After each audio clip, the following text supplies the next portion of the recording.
Vijayawada university మంచి భవిష్యత్తు కోసం తెలుగు విద్యార్థులు ఇష్టపడే యూనివర్సిటీ. కాల్ 9059052378 9059052379. ట్రైనింగ్ అయిన తర్వాత ఫస్ట్ పోస్టింగ్ ఇక్కడ నేను ఫస్ట్ పోస్టింగ్ ఆఫ్టర్ పోలీస్ అకాడమీలో అయిన తర్వాత కరీంనగర్ జిల్లాకి అలాట్ అయినా. ఫస్ట్ డిస్ట్రిక్ట్స్ అలాట్ అయితే మేము జనరల్గా ఏంటంటే ఖమ్మం నేటివ్ ఉన్న వాళ్ళు 3 డిస్ట్రిక్ట్స్ ఇస్తారు. ఒకటి ఆదిలాబాద్, కరీంనగర్, వరంగల్. ఆ 3 డిస్ట్రిక్ట్లో అప్పుడు వాళ్ళు మేము ట్రైనింగ్ చేసినప్పుడు చాలా విషయాలు ఉన్నాయి, మీకు చెప్పాలి కొన్ని విషయాలు.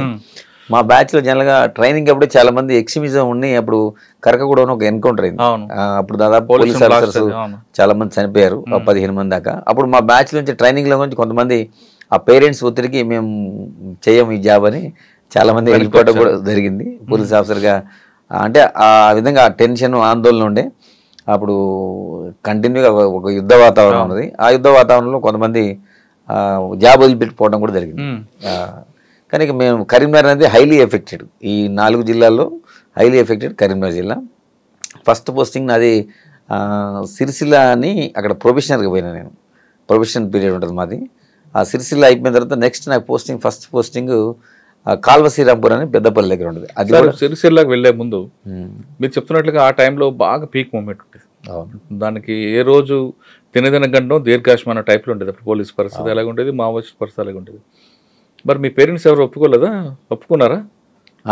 మా పేరెంట్స్ అంటే వాళ్ళకి ఎవరికి అంటే హాయిగా ఊర్లో వ్యవసాయం చేసుకోకుండా ఎందుకు ఉద్యోగం, టీచర్ ఉద్యోగం వదిలిపెట్టి పోలీసు, అందులో పర్టికులర్ కరీంనగర్ ఎందుకు అనే వాళ్ళు అబ్జెక్షన్ చెప్పలేదు? చెప్పారు కానీ నాకు ఆ టైంలో చేయాలని ఉన్నది ఇంట్రెస్ట్ కాబట్టి వాళ్ళని కన్విన్స్ చేయడం జరిగింది. అంటే పోలీసులు చూసి నేర్చుకున్నారా, లేదంటే ఎవరైనా పోలీస్ మీకు రోల్ మోడల్గా ఉన్నారా? అంటే మనం సాధారణంగా మనం చూస్తుంటాం. ఒకటి నెక్స్ట్ ఒకటి ఫస్ట్ మిలిటరీ, నెక్స్ట్ పోలీస్. అంటే సొసైటీకి మనం ఏదైనా సర్వీస్ చేయదలుచుకుంటే నిజంగా అప్పటికప్పుడు ఇమీడియట్ రిజల్ట్స్ వచ్చేది పోలీస్. అంటే నేను నమ్ముతా. ఎందుకంటే మనం ఎవరికైనా సహాయం చేయాలంటే పూర్ పీపుల్కి కానీ సొసైటీలో సర్వ్ చేయాలంటే మనకి పోలీస్ డిపార్ట్మెంట్ డైరెక్ట్గా అందరికీ విజిబుల్ ఉంటుంది. మిగతా డిపార్ట్మెంట్ అది మనం it will take lot of time. కానీ మనం పోలీసులో ఏంటంటే ఎవరికైనా హెల్ప్ చేయదలుచుకుంటే మనం రియల్గా ఎవరైతే విక్టిమ్స్ ఉన్నారో వాళ్ళకి ఇమీడియట్గా మనం జస్టిస్ చేసే అవకాశం పోలీసులో ఉంటుంది. నేను నమ్ముతున్నా ఎగ్జాక్ట్లీ అది జరుగుతుంది కూడా. It's real. అందుకు పోలీసులు మీరు రైట్ సార్. సిరిసిల్లో మీకు ఏమో దొరికిందండి ఫస్ట్ ఛాలెంజ్ మీకు? సిరిసిల్ల అంటే ప్రొబేషన్ పీరియడ్. మేము అక్కడ బొమ్మల జనశక్తి మూవ్మెంట్ బాగుంటుంది. అక్కడ మావోయిస్ట్ 2 మిక్స్ ఉంటాయి అక్కడ. ఒకటి బొమ్మలనే నాకు ఒకటి సిరిసిల్లలో ఒకటి ఆ లోకల్లో వచ్చి ఒక అతను అడ్వకేట్ ఉంటాడు. ఆయన వచ్చి ఒక జనశక్తి మిలిటెంట్ వచ్చి లోకల్లో ఫైర్ చేసిపోయాడు. చేతిపోతే అతను హాస్పిటల్ షిఫ్ట్ చేసేది చనిపోవడం జరిగింది. అంటే మేము కూడా మూవ్మెంట్ ఏంటంటే అప్పుడు మేము వెపన్ కంపల్సరీ క్యారీ చేయాల్సిందే. తర్వాత మేము ఎప్పుడు కూడా 24 hours అలర్ట్గా ఉండాలి. ఈవెన్ దో మనం బయట రోడ్డు మీద వెళ్ళేటప్పుడు కూడా మనం అందరిని కూడా అబ్జర్వేషన్ ప్రాపర్గా ఉండాలి. ఆ ఎక్స్ట్రీమిజం ఉన్నప్పుడు నేను ఏదో రొటీన్గా ఉంటా అంటే అప్పుడున్న ఆ పరిస్థితులు లేవు. నేను బయటికి వెళ్ళాలన్నా మళ్ళీ పోయి పోలీస్ స్టేషన్లోకి పోవాలన్నా కానీ చాలా జాగ్రత్తగా పరిసరాలని మనం అబ్జర్వేషన్ ఉండాలి. ఎగ్జాక్ట్లీ. అప్పుడు రోజుల్లో మనం యూనిఫామ్ వేస్తాం కొన్ని కేసెస్లో. వేసినప్పుడు మనం ప్రాపర్గా ఫోర్స్ పెట్టుకొని పోవాలి. మనం కూడా ట్రావెలింగ్ అనేది ఏదైనా విలేజ్కి పోవాలంటే మనం ఆర్టీసీ బస్ని మనం ఎంచుకునేది. మేము పోలీస్ వెహికల్ కానీ వాడాలి. ఎక్స్పోజ్ కాకూడదు కదా. ఎక్స్పోజ్ కావడం అంటే ఎక్స్పోజ్ మీన్స్ మన మూమెంట్ ఉన్నప్పుడు మిలిటెంట్లు వాళ్ళంతా టార్గెట్ పెట్టుకొని కూర్చుంటారు. మన మూమెంట్ ముందు ఎవరికి చెప్పొద్దు. సార్ మీరు సిరిసిల్ల ఉన్నట్టు పరిస్థితి టైంలో అక్కడ గంభీరపేట అక్కడ బాగా ఎఫెక్టెడ్ ఉంటుంది. మాచారెడ్డి ఈ ప్రాంతంలో ఇబ్బందులు వచ్చాయి ఎప్పుడైనా? ఉంటాయి, తప్పకుండా ఉంటాయి. మీరు అన్నట్టు గంభీరావుపేట, అక్కడ ముస్తాబాద్, ఎల్లారెడ్డిపేట, దాని తర్వాత నెక్స్ట్ మనం మాచారెడ్డి బోర్డర్, నిజామాబాద్ జిల్లా బోర్డర్. ఆ ఫారెస్ట్ ఏరియాలో కంటిన్యూగా మూమెంట్ ఉంటే జనశక్తి ఉంటుండే వాళ్ళు ఎక్స్ట్రాక్షన్ చేస్తుండే ప్రజల నుంచి పైసలు. ఎవరైతే ఉన్నారో కాంట్రాక్టర్స్ కానీ వాళ్ళు కానీ వీళ్ళు కానీ కొంచెం అది లంపెన్ గ్యాంగ్ ఉంటుండే. ఇది జనశక్తి రణధీర్ అని అప్పుడు ఉంటుండే ఆ ఏరియాలో. అప్పుడు మేము చాలా మట్టుకి అవి మనం అంటే అప్పుడు మా ఎస్పీ ఫస్ట్ నేను పోయినప్పుడు ఉమేష్ చంద్ర గారు ఉన్నారు కరీంనగర్. అప్పుడు ఉమేష్ చంద్ర గారు ఉన్నారు సార్. ఆయన దగ్గర ఏం నేర్చుకున్నారండి? ఆఫీసర్ కదా. అవును, చాలా సిన్సియర్. చాలా అప్పుడు అంటే ప్రజలు ఎవరైతే పొలిటీషియన్స్ కానీ ఎవరు కానీ అప్పుడు సాధారణంగా వాళ్ళు పాపం వాళ్ళ కాన్సెన్స్కి పోయే పరిస్థితి, ప్రజలను కలుసుకోవాలన్నా కానీ చాలా కష్టం ఉండండి. పోలీస్ పర్మిషన్ తోటే పోదాడు. పోలీస్ పర్మిషన్ అంటే ఆ విధంగా కాదు, ఆ పోలీసుని అడిగి ఆ ఏరియాలో మూవ్మెంట్ ఉందా లేదా, పోలీసులు అప్పుడు వాళ్ళకి సలహా ఇస్తే ఆ సలహా ప్రకారం వాళ్ళు ఆ గ్రామానికి పోవడం. అది కూడా వెరీ రేర్గా పోయేది గ్రామానికి. ఎందుకంటే అప్పుడు అటాక్ అయ్యేది పొలిటీషియన్స్ మీద, బాగా ఒత్తిడి ఉండేది. వాళ్ళు స్వేచ్ఛగా పోయి ప్రజలకు కలిసే పరిస్థితి లేకుండా. సార్ దగ్గర ఏం నేర్చుకున్నారంటే ఫస్ట్ ఎస్పీ మీకు ఆయనే కదా? అవునవును, అతను ఒక టైగర్ ఆయన. Yes exactly. అతను మా ఎస్పీ గారు అందరూ కూడా మేము కొత్తలో పోయినప్పుడు అందరూ బ్రీఫింగ్ ఇచ్చారు, చాలా మంచిగా ఇంటరాక్ట్ అయ్యారు, అందరూ కూడా చాలా చాలా మంచిగా అడ్వైజెస్ చేశారు. ఎందుకంటే ఇక్కడ ఈ జిల్లాలో మనం చేయాలంటే ఉద్యోగం ప్రజలతో సత్సంబంధాలు ఏర్పరచుకోవాలి మనం. ఎందుకంటే ప్రజలతో మనం రిలేషన్ వాళ్ళతో ప్రజలతో మంచిగా ఉన్నప్పుడు ప్రజలు వాళ్ళు మనల్ని ఓన్ చేసుకుంటారు. ఏంటంటే ఇప్పుడు వాళ్ళ కింద ఎక్స్ట్రీమిస్ట్ ఏంటంటే కొంత వాళ్ళు సహాయం చేసినట్టు చేసి ప్రజలకి అందులో లంపెన్ ఉండేది, ఎక్స్ట్రాక్షన్ చేసేది, అవి చేసేది. మనం అట్లా ఉండొద్దు, ప్రజలకి మనం ఎప్పుడు హెల్ప్ఫుల్గా ఉంటే ప్రజలు మనకి ఇన్ఫర్మేషన్ ఇస్తారు. ప్రజలతో మమేకం కావాలి, ప్రజలకు మనం సహాయం చేయాలి. ఏదైతే మన డ్యూటీ ఉన్నాయో విధులు ఉన్నాయో ఎవరిని కూడా ప్రజల్ని ఇబ్బంది పెట్టకుండా చేస్తే మనం ఆటోమేటిక్గా మనం ఆ ఎక్స్ట్రీమిజంని ఎరాడికేట్ చేసే అవకాశం ఉంటుందని మాకు సలహా ఇవ్వడం జరిగింది మహేశ్వర గారు. సార్ సిరిసిల్ల నుండి సిరిసిల్ల మీకు ఎవరు సీఏ ఎవరండి అప్పుడు? సిరిసిల్ల అప్పుడు నాకు ఫస్ట్ నేను రామయ్య గారు అని ఉంటుండే, తర్వాత నాగేశ్వరరావు అని ఉంటుండే, ఇద్దరు ఉంటుండే అప్పుడు. వేములవాడ సిరిసిల్ల ఒక సబ్ డివిజన్ అది. వాళ్ళిద్దరు కూడా ఇప్పుడు ప్రజెంట్ లేరు, రిటైర్ అయిపోయారు. సిరిసిల్ల తర్వాత అండి? సిరిసిల్ల తర్వాత నేను కాల్వ శ్రీరాంపూర్ అని పెద్దపల్లి దగ్గర first it is my first posting. Nalin Prabhat గారు ఎస్పీగా ఉన్నారు, నేను అక్కడ ఫస్ట్ పోస్ట్. అక్కడ ఏం ఛాలెంజ్ వచ్చిందంటే మీకు? అక్కడ మెయిన్ ఏంటంటే మనకి ఎక్స్ట్రీమిజం బాగా హైలీ ఎఫెక్టెడ్. సికాసా మూవ్మెంట్ ఉంది కదా? ఉన్నది ఉన్నది, సింగరేణికి సంబంధించింది. ఎందుకంటే అది బార్డర్ పెద్దపల్లి కాబట్టి మనకి అవన్నీ మంతని, కాటారం, ఆ ఫారెస్ట్ రూట్స్ అంతా కాళేశ్వరం అంతా దాని కింద ఉండేది కదా? ఎగ్జాక్ట్లీ. మనకి అంత సింగరేణి అంతా బొగ్గలు అందులో పనిచేసేవాళ్ళు. తర్వాత మేమేంటంటే మా ఎస్పీ గారు అప్పుడు నలిన్ ప్రభాత్ సార్ అని ఆయన కూడా ఏంటంటే మెడికల్ క్యాంప్స్ కండక్ట్ చేసేది. నేను ఉన్నప్పుడు చాలా పెద్ద క్యాంపు, మెడికల్ క్యాంపు కండక్ట్ చేయించారు. అంటే మారుమూల అది గ్రామం కాబట్టి అది పేరుకి మండల హెడ్ క్వార్టర్ అది కాల్వ శ్రీరాంపూర్. అప్పుడు నేను ఫస్ట్ SHO నేను. అప్పుడు ఉన్నప్పుడు ఏం చేసినా వాడికి ప్రజలకు దగ్గర కావాలంటే మనం ప్రజలకు ఒక మంచి పనులు చేయాలి. అంటే పోలీసుకి ఇమేజ్ పెంచుకోవాలి ఫస్ట్ ప్రజల్లో. ఎందుకు నక్సలిజం వద్దు, ఎందుకు మనకి ప్రభుత్వ పాలన అంటే వాళ్ళు ప్రభుత్వాన్ని పాలన చేయనిపోయేటోళ్ళు. ఎందుకంటే వాళ్ళే వచ్చి ఫారెస్ట్ విలేజ్లోకి వచ్చి ఆక్యుపై చేసి అక్కడున్న ఎవరైనా పొలిటీషియన్ వాళ్ళని చంపేయటం, తర్వాత పాలన అనేది లేదు. అంటే వాళ్ళు ఆధీనంలో తెచ్చుకొని ప్రయత్నం చేసేది. అది మనం ఓవర్కమ్ చేయాలంటే మనం ప్రజల్లో మంచి పేరు తెచ్చుకుంటే మెడికల్ క్యాంపు చాలా పెద్ద క్యాంప్ పెట్టినాం అక్కడ, బిగ్ క్యాంప్. ఎందుకంటే అప్పుడు రోజులు అంత అవేర్నెస్ లేదు, రకరకాల డిసీజ్ ఉంటాయి ప్రజలకి. అంటే హాస్పిటల్ పోయే పరిస్థితి ఉండదు, పూర్నెస్ ఉన్నది, అంటే ఫారెస్ట్ ఉన్నది. అట్లాంటి సమయంలో మనం మెడిసిన్స్ కానీ అదేవిధంగా డాక్టర్స్ కానీ అంటే యాక్చువల్ కరీంనగర్ హెడ్ క్వార్టర్ నుంచి దాదాపు ఒక 30-40 డాక్టర్స్ పెట్టేసి మా ఎస్పీ, ఇన్స్పెక్టర్, ఏసీ, మా డిఎస్పీ ర్యాంక్ ఆఫీసరు, వీళ్ళంతా మా డిఐజీ ర్యాంక్ ఆఫీసరు, వీళ్ళందరూ వచ్చి మనం ఒక పెద్ద క్యాంపు అరేంజ్ చేయడం జరిగింది. దానివల్ల ప్రజల్లో ఏంటంటే పోలీసు మీద ఒక మంచి ఒపీనియన్ వచ్చింది. సార్ మీరు ఖమ్మం జిల్లా తల్లాడ మంచి వ్యవసాయం కుటుంబం చుట్టూ బాగుంటుంది. అక్కడ నుండి మీరు సిరిసిల్ల నుంచి అటు వెళ్ళారు, ఒక కంప్లీట్ డ్రై ఏరియా అది, అంతా అన్నలు ఆడావిడ కనిపిస్తుంది. ఆ వాతావరణం అలవాటు చేసుకోవడానికి ఎన్ని రోజులు పట్టింది మీకు? నేనంటే నా నేపథ్యం అంటే ఖమ్మం జిల్లా కావచ్చు, మనం చదువుకున్నది కూడా ఎడ్యుకేషన్ మళ్ళీ ఉస్మాన్ యూనివర్సిటీలో చదువుకున్నాను. కంప్లీట్ అర్బన్ నుంచి అందుకనే అక్కడ ఉస్మాన్ యూనివర్సిటీలో చదువుకున్నప్పుడు కూడా నాకు వేరే జిల్లా వాళ్ళతో కూడా సంబంధాలు ఏర్పడుతుంటాయి. ఎందుకంటే అది హబ్. అప్పుడు ఉన్నప్పుడు ఉస్మాన్ యూనివర్సిటీ చాలా పెద్ద మంచి అప్పుడు ఉండే. ఎందుకంటే అప్పుడు ఇంజనీరింగ్ సీట్ కానీ మెడిసిన్ సీట్ కానీ ఏం లేవు. ఆ రోజుల్లో క్రీమ్ అంతా ఉస్మాన్ యూనివర్సిటీకి వస్తుండే. ఆ ఎడ్యుకేషన్లో మనం చదువుకున్నప్పుడు ఇది మహబూబ్నగర్ కానీ, నల్గొండ కానీ, అదేవిధంగా కరీంనగర్ కానీ, వరంగల్ కానీ కొంతమంది విద్యార్థులు మేము కలిసినప్పుడు మాట్లాడుకోవడం జరిగింది. అది ఏదైనా మీరు చెప్పినట్టు కొంచెం డిఫరెంట్ డిస్ట్రిక్ట్ అది. కరీంనగర్ అనేది ఇప్పుడు నక్సలిజం తోటి భయభ్రాంతులకు గురైన జిల్లా, అంత ఈజీగా అది మీరు చేయడం అన్నట్టు. ఫస్ట్లో కొంచెం ఇబ్బంది ఉన్నమాట వాస్తవమే, కానీ దాన్ని మీకు ఇల్లు కూడా దిగేవారు కదండి ఆ ఊర్లో? అవునవును, మాకు అందుకనే ఇల్లు ఇవ్వరు వాస్తవం మీరు చెప్పింది. క్వార్టర్స్ ఉన్నాయి అప్పుడు. ఎందుకంటే మా ప్రిన్సెస్ లోపల ఆ క్వార్టర్స్ ఉంటాయి, ఆ క్వార్టర్స్ లోనే మేము ఉండాలి. బయటకు విలేజ్కి పోవాలంటే కూడా బాగుండేవి కావండి అప్పట్లో. అవునవును, ఎప్పుడు పడిపోతాయా ఎప్పుడు కూలిపోతాయని ఉన్నాయి. అయితే మాకు కాళశ్రీరాంపూర్లో కట్టినప్పుడు క్వార్టర్స్ పర్వాలేదు, మీరు అన్నట్టు కొన్ని ప్లేసెస్ ఉన్నాయి. కానీ ఇది గవర్నమెంట్ అప్పుడు ఇనిషియేషన్ తీసుకొని నక్సలిజం ఉంది కాబట్టి అవుట్స్కట్స్లో అంటే మా పోలీస్ స్టేషన్ చుట్టూ ఏం ఇళ్ళు ఉండవు. ఎందుకంటే అది అట్లా మాకు ఐడియాలు ఉంటేనే మాకు సెంట్రీలు ఉంటుండే, హైట్లో పెట్టుకుంటుండే పోలీస్ స్టేషన్. ఎందుకంటే పోలీస్ స్టేషన్ అటాక్స్ చేస్తుండే అప్పుడు రోజుల్లో వాళ్ళు కాబట్టి అటు యుద్ధం. అప్పుడు పోలీస్ స్టేషన్ అన్నది అంటే సెక్యూరిటీ ప్రాబ్లం అని జనాల మధ్యన పెట్టేవారు కదండి, అవుట్స్కట్ లో ఈజీగా కొట్టడానికి లేదు. ఇది కొన్ని పాయింట్ ఆఫ్ యుద్ధ తంత్రంలో మనకి విజిబిలిటీ ఉంటుంది అనమాట. మీరు అన్నట్టు ఇళ్ల మధ్యలో ఉంటే ఏంటంటే ఆ మిలిటెంట్ వచ్చి ఆ లోపల నుంచి వచ్చి ఆ గ్రెనేడ్ వేసేసిండి అనుకోండి, మనకి తెలియదు లాస్ట్. పబ్లిక్ ఇబ్బంది కాకుండా ఉండడానికి వాళ్ళే ఆగుతారని ఒక కాన్సెప్ట్ ఉంటుంది కదా. అది మీరు అన్నట్టు ట్రావెలింగ్ లో ఫర్ ఎగ్జాంపుల్ మేము ఆర్టీసీ బస్సుని ఎందుకు సెలెక్ట్ చేసుకో, మేము మాకు జీబులు కానీ పర్సనల్ వెహికల్స్ ఏమి వాడకపోయేది, ఆర్టీసీ బస్సులు అంటే ప్రజలతో కలిసి ప్రయాణించేది కాబట్టి అప్పుడు వాళ్ళు ఈ ల్యాండ్ మైన్స్ ఉన్నాయి కదా, ఆ రోడ్స్ మనం చేసేటప్పుడు బ్లాస్టింగ్ చేసి ఇది చేసే పరిస్థితి ఉండే అప్పుడు. అందుకని మనం ప్రజలతో కలిసి ప్రయాణం చేసేది. ఇక్కడ ఏంటంటే ఇది యుద్ధతంత్రం, ఇది యుద్ధతంత్రం. ఇప్పుడు రోజుల్లో ఎవరికి అవగాహన లేదు ఇప్పుడు వచ్చిన పోలీస్ ఆఫీసర్స్కి. అప్పుడు రోజుల్లో ఏంటంటే మన పోలీస్ స్టేషన్ అవుట్స్కట్స్లో ఉంటే ఏంటంటే మనకు అడ్వాంటేజ్గా ఉంటుంది. మన చుట్టూ ఉన్న ప్రిన్సెస్ని అంటే వాళ్ళ మూవ్మెంట్ ఎవరు కనిపించినా కానీ ఫైర్ చేస్తారు. అదివరకు మనం ఎవరు వచ్చినా కానీ చెప్పి రావాలి, అక్కడ వాళ్ళు ఆగాల్సిందే. మా సెంట్రీ పైన ఉంటాడు, హైట్లో ఒక అతను ఉంటాడు, కింద ఉంటాడు, ఫ్రంట్ సెంట్రీ అంటారు, రూఫ్ టాప్ ఉంటుంది, ఆ బ్యాక్ సెంట్రీ ఏంటి, లెఫ్ట్ రైట్ సెంట్రీస్ ఉంటాడు. అంటే వాళ్ళు రెడీ పెట్టుకొని ఉంటారు వెపన్స్. వాళ్ళకి ఏదన్నా ఇష్యూ ఉందంటే అక్కడికి వచ్చిందంటే ఆటోమేటిక్గా వాళ్ళు ఆపాల్సింది.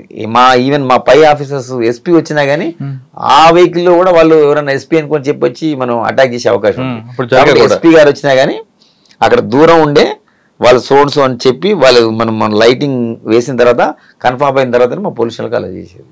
ఆ లెవెల్ ఉంది. ఆ విధంగా జరిగింది క్రైమ్ అయినప్పుడు పోలీసుల పేరు మీద దాడులు చేసేవారు. ఉన్నాయి కదా. ఇప్పుడు మన అక్కడ కాటారం పిఎస్ ఉన్నది, దాని మీద అటాక్ చేశారు. మీరు అన్నట్టు ఇళ్ళ దగ్గర ఉన్నది, నేను ఉన్న టైంలో కాటారం పిఎస్ మీద అటాక్ చేశారు. కాకపోతే మా వాళ్ళు అప్పుడు తిప్పి కొట్టారు. సార్ అక్కడ మీకు బాగా గుర్తుండిపోయిన సంగతి చెప్పండి. ఫస్ట్ పోస్టింగ్ కదా కాళశ్రీరాంపూర్ ఫస్ట్ పోస్టింగ్ లో మనకు ప్రధానంగా ఏంటంటే మెడికల్ క్యాంప్. చెప్పాను కదా మీకు, మెడికల్ క్యాంప్ కాకుండా అంటారా. అంటే అక్కడ మనకి ఒక సందర్భం ఏముంటుందంటే ఫర్ ఎగ్జాంపుల్ మా పక్కన విలేజ్లో ఒక అతను మర్డర్ కాబట్టాడు. అప్పుడు ఇప్పుడు ఎవరెవరు మేము పోవాల్సి వస్తుంది. మేము చెప్పిన టైం కాకుండా క్రాస్ కంట్రీలో పోవాలి, మేము రోడ్డు నడవడానికి లేదు. వెనక సంఘటన డైరెక్ట్గా వెళ్ళిపోయింది.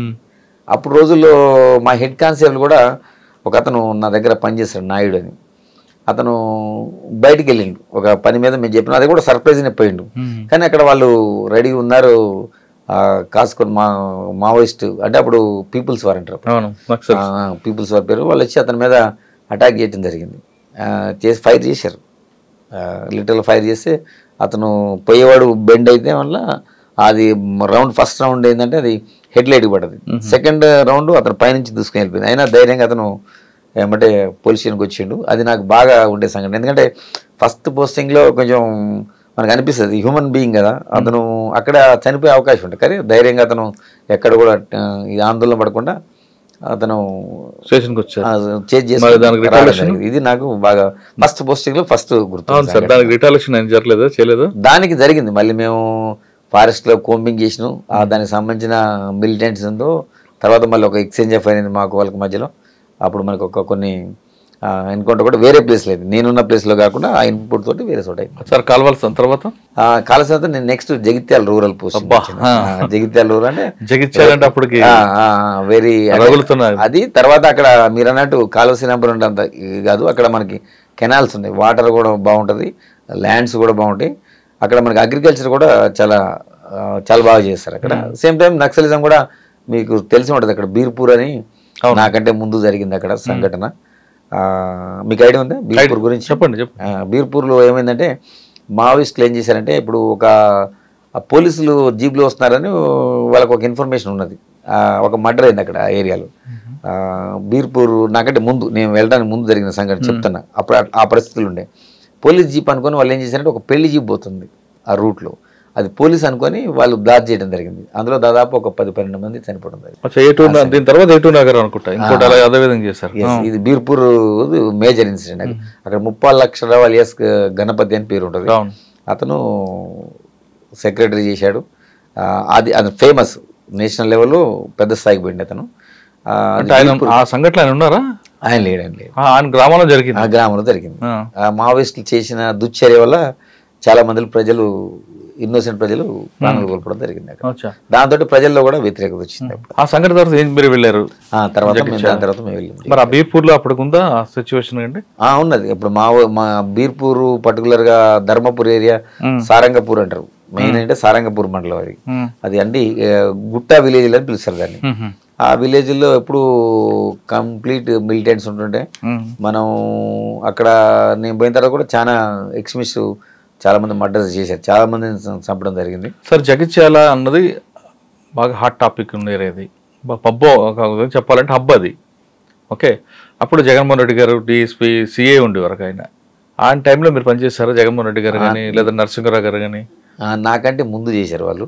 నేను 2000 ఇయర్లో పోయినా, అంటే ఇప్పుడు 25 అంటే 25 years బ్యాక్ వెళ్ళాను నేను, వెళ్ళడం జరిగింది. నాకంటే ముందు వాళ్ళు ముందు చేశారు. అప్పుడు నరసింహరావు గారు కానీ తను కానీ చేశారు. అప్పుడు నక్సలిజం పీక్ స్టేజ్లో ఉన్నది అప్పుడు. సార్ మేము వెళ్ళినప్పుడు కూడా పీక్ స్టేజ్లో ఉన్నది. జగిత్యాల మీకు బాగా గుర్తుండిపోయిన సంగతి చెప్పండి. జగిత్యాలలో పర్టికులర్గా నేను చేసిన పీరియడ్లో మేము చెప్పాను కదా, ఎక్కువ లెఫ్ట్ ఐడియాలజీ ఉన్నది, నాకు కూడా ఉన్నది యాక్చువల్గా. ఇప్పుడు వాళ్ళని ఇది చేయాలంటే ఇప్పుడు మనకు కూడా లెఫ్ట్ ఐడియాలజీ ఉండాలి. అందుకనే వాళ్ళు ఎన్నిసార్లు యాంబుష్ చేసినా మనం ఎప్పుడు కూడా వాళ్ళకి అవకాశం ఇవ్వలే. ఎందుకంటే మనకు కూడా ఆ మెంటాలిటీ ఉన్నది కదా. అర్థమైంది మీకు?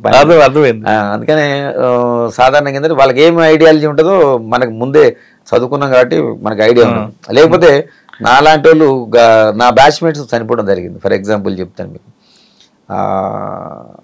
చందుర్తి అని ఒక పిఎస్ ఉంటుంది, అది వేములవాడ పక్కన, శ్రీనివాస్ అని మా బ్యాచ్మేట్. అప్పుడు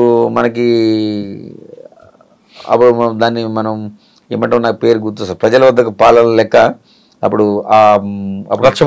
టీడీపీ గవర్నమెంట్ ఉండే అప్పుడు రచ్చబండ కాదు, జన్మభూమి జన్మభూమి కార్యక్రమానికి అతను ఏం చేశాడంటే, ఒక నైట్ అంటే పోలీస్ ఆఫీసర్లు ఇంతమంది ఎడ్యుకేట్ చేస్తారు, చెప్తారు, కొంతమంది ఏంటంటే కొంచెం నెగ్లెక్ట్ చేస్తారు మా వాళ్ళు కూడా. అతను ఏంటంటే జన్మభూమికి ఒక జీప్ తెచ్చుకొని పెట్టుకున్నాడు. నెక్స్ట్ డే జన్మభూమి ఒక రుద్రంగా ఒక విలేజ్లో ఉంటుంది. అయితే అతను ఏం చేసిందంటే ముందు ఒక జీప్ హైర్ చేసుకున్నాడు, ప్రైవేట్ జీప్. ఇలా గవర్నమెంట్ వెహికల్ అసలే వాడడం. సడన్గా మనం పిలిచి అతనికి హైర్ చేసుకొని మార్నింగ్ అతను జన్మభూమికి పోవడానికి వెళ్తాడు. వెళ్ళేటప్పుడు అంతా రుద్రంగి దగ్గర నేరో రోడ్ ఉంటుంది, ర్యాడ్ ఉన్నప్పుడు వాటికి మనకి మైన్స్ పెట్టుకున్నారు. అవి కింద బ్లాస్టింగ్ కాకుండా మనకి సైడ్ నుంచి మైన్స్, క్లెమర్ మైన్స్ పెట్టుకున్నారు. పెట్టుకోవాలి. ఆ క్లెమర్ మైన్స్ లో అతను బ్లాస్ట్ చేయడం వల్ల అతను చనిపోయాడు. అంటే ఈయన వస్తున్న ఇన్ఫర్మేషన్ వచ్చిందంటే వాళ్ళకి ఉంటుంది. అది జనరల్ గా ఏంటంటే మనం వెహికల్ తెచ్చుకున్నాం కదా, ముందు వెహికల్ అంత ముందు రోజు నైట్ తెప్పించుకుంటారు తన వెహికల్. అంటే వాళ్ళు సెన్స్ చేశారు, ఎందుకంటే అప్పుడు రోజుల్లో ప్రతి విలేజ్ లో కూడా వాళ్ళకి మిలిటెన్సీ ఉన్నది. అంటే అతను నక్సల్స్ డైరెక్ట్ గా వెపన్ తీసుకొని ట్రావెల్ చేయడు, అంటే సింపథైజర్స్ ఉంటారు వాళ్ళు. ఏంటంటే ఇతను జీప్ తీసుకెళ్లారు కదా, అతనికి ఆల్రెడీ తెలిసిపోద్ది ఆ గ్రామంలో, అంటే ఈ వెహికల్లో వస్తారని వాళ్ళు ముందే గ్రాస్ప్ చేసి ఆ పర్టికులర్ ఏరియా క్లెమర్స్ కూర్చున్నారు. నా కళ్ళ ముందే అతను, అయ్యో మేము చనిపోయినప్పుడు చాలా బాధపడడం జరిగింది. అప్పుడే యాక్చువల్గా ఇక్కడ మీరన్న ఫస్ట్ అడిగారు కదా, కాళశ్రీరాంపూర్లో ఐ వాజ్ ద ఫస్ట్ పోస్టింగ్లో ఉన్నాను. అంటే నేను ఇంకా అది మీరు అన్నారు కదా ఇంతకుముందు, మంచి అది కూడా నా కళ్ళ ముందు నా బ్యాచ్మేట్ చనిపోవడం జరిగింది.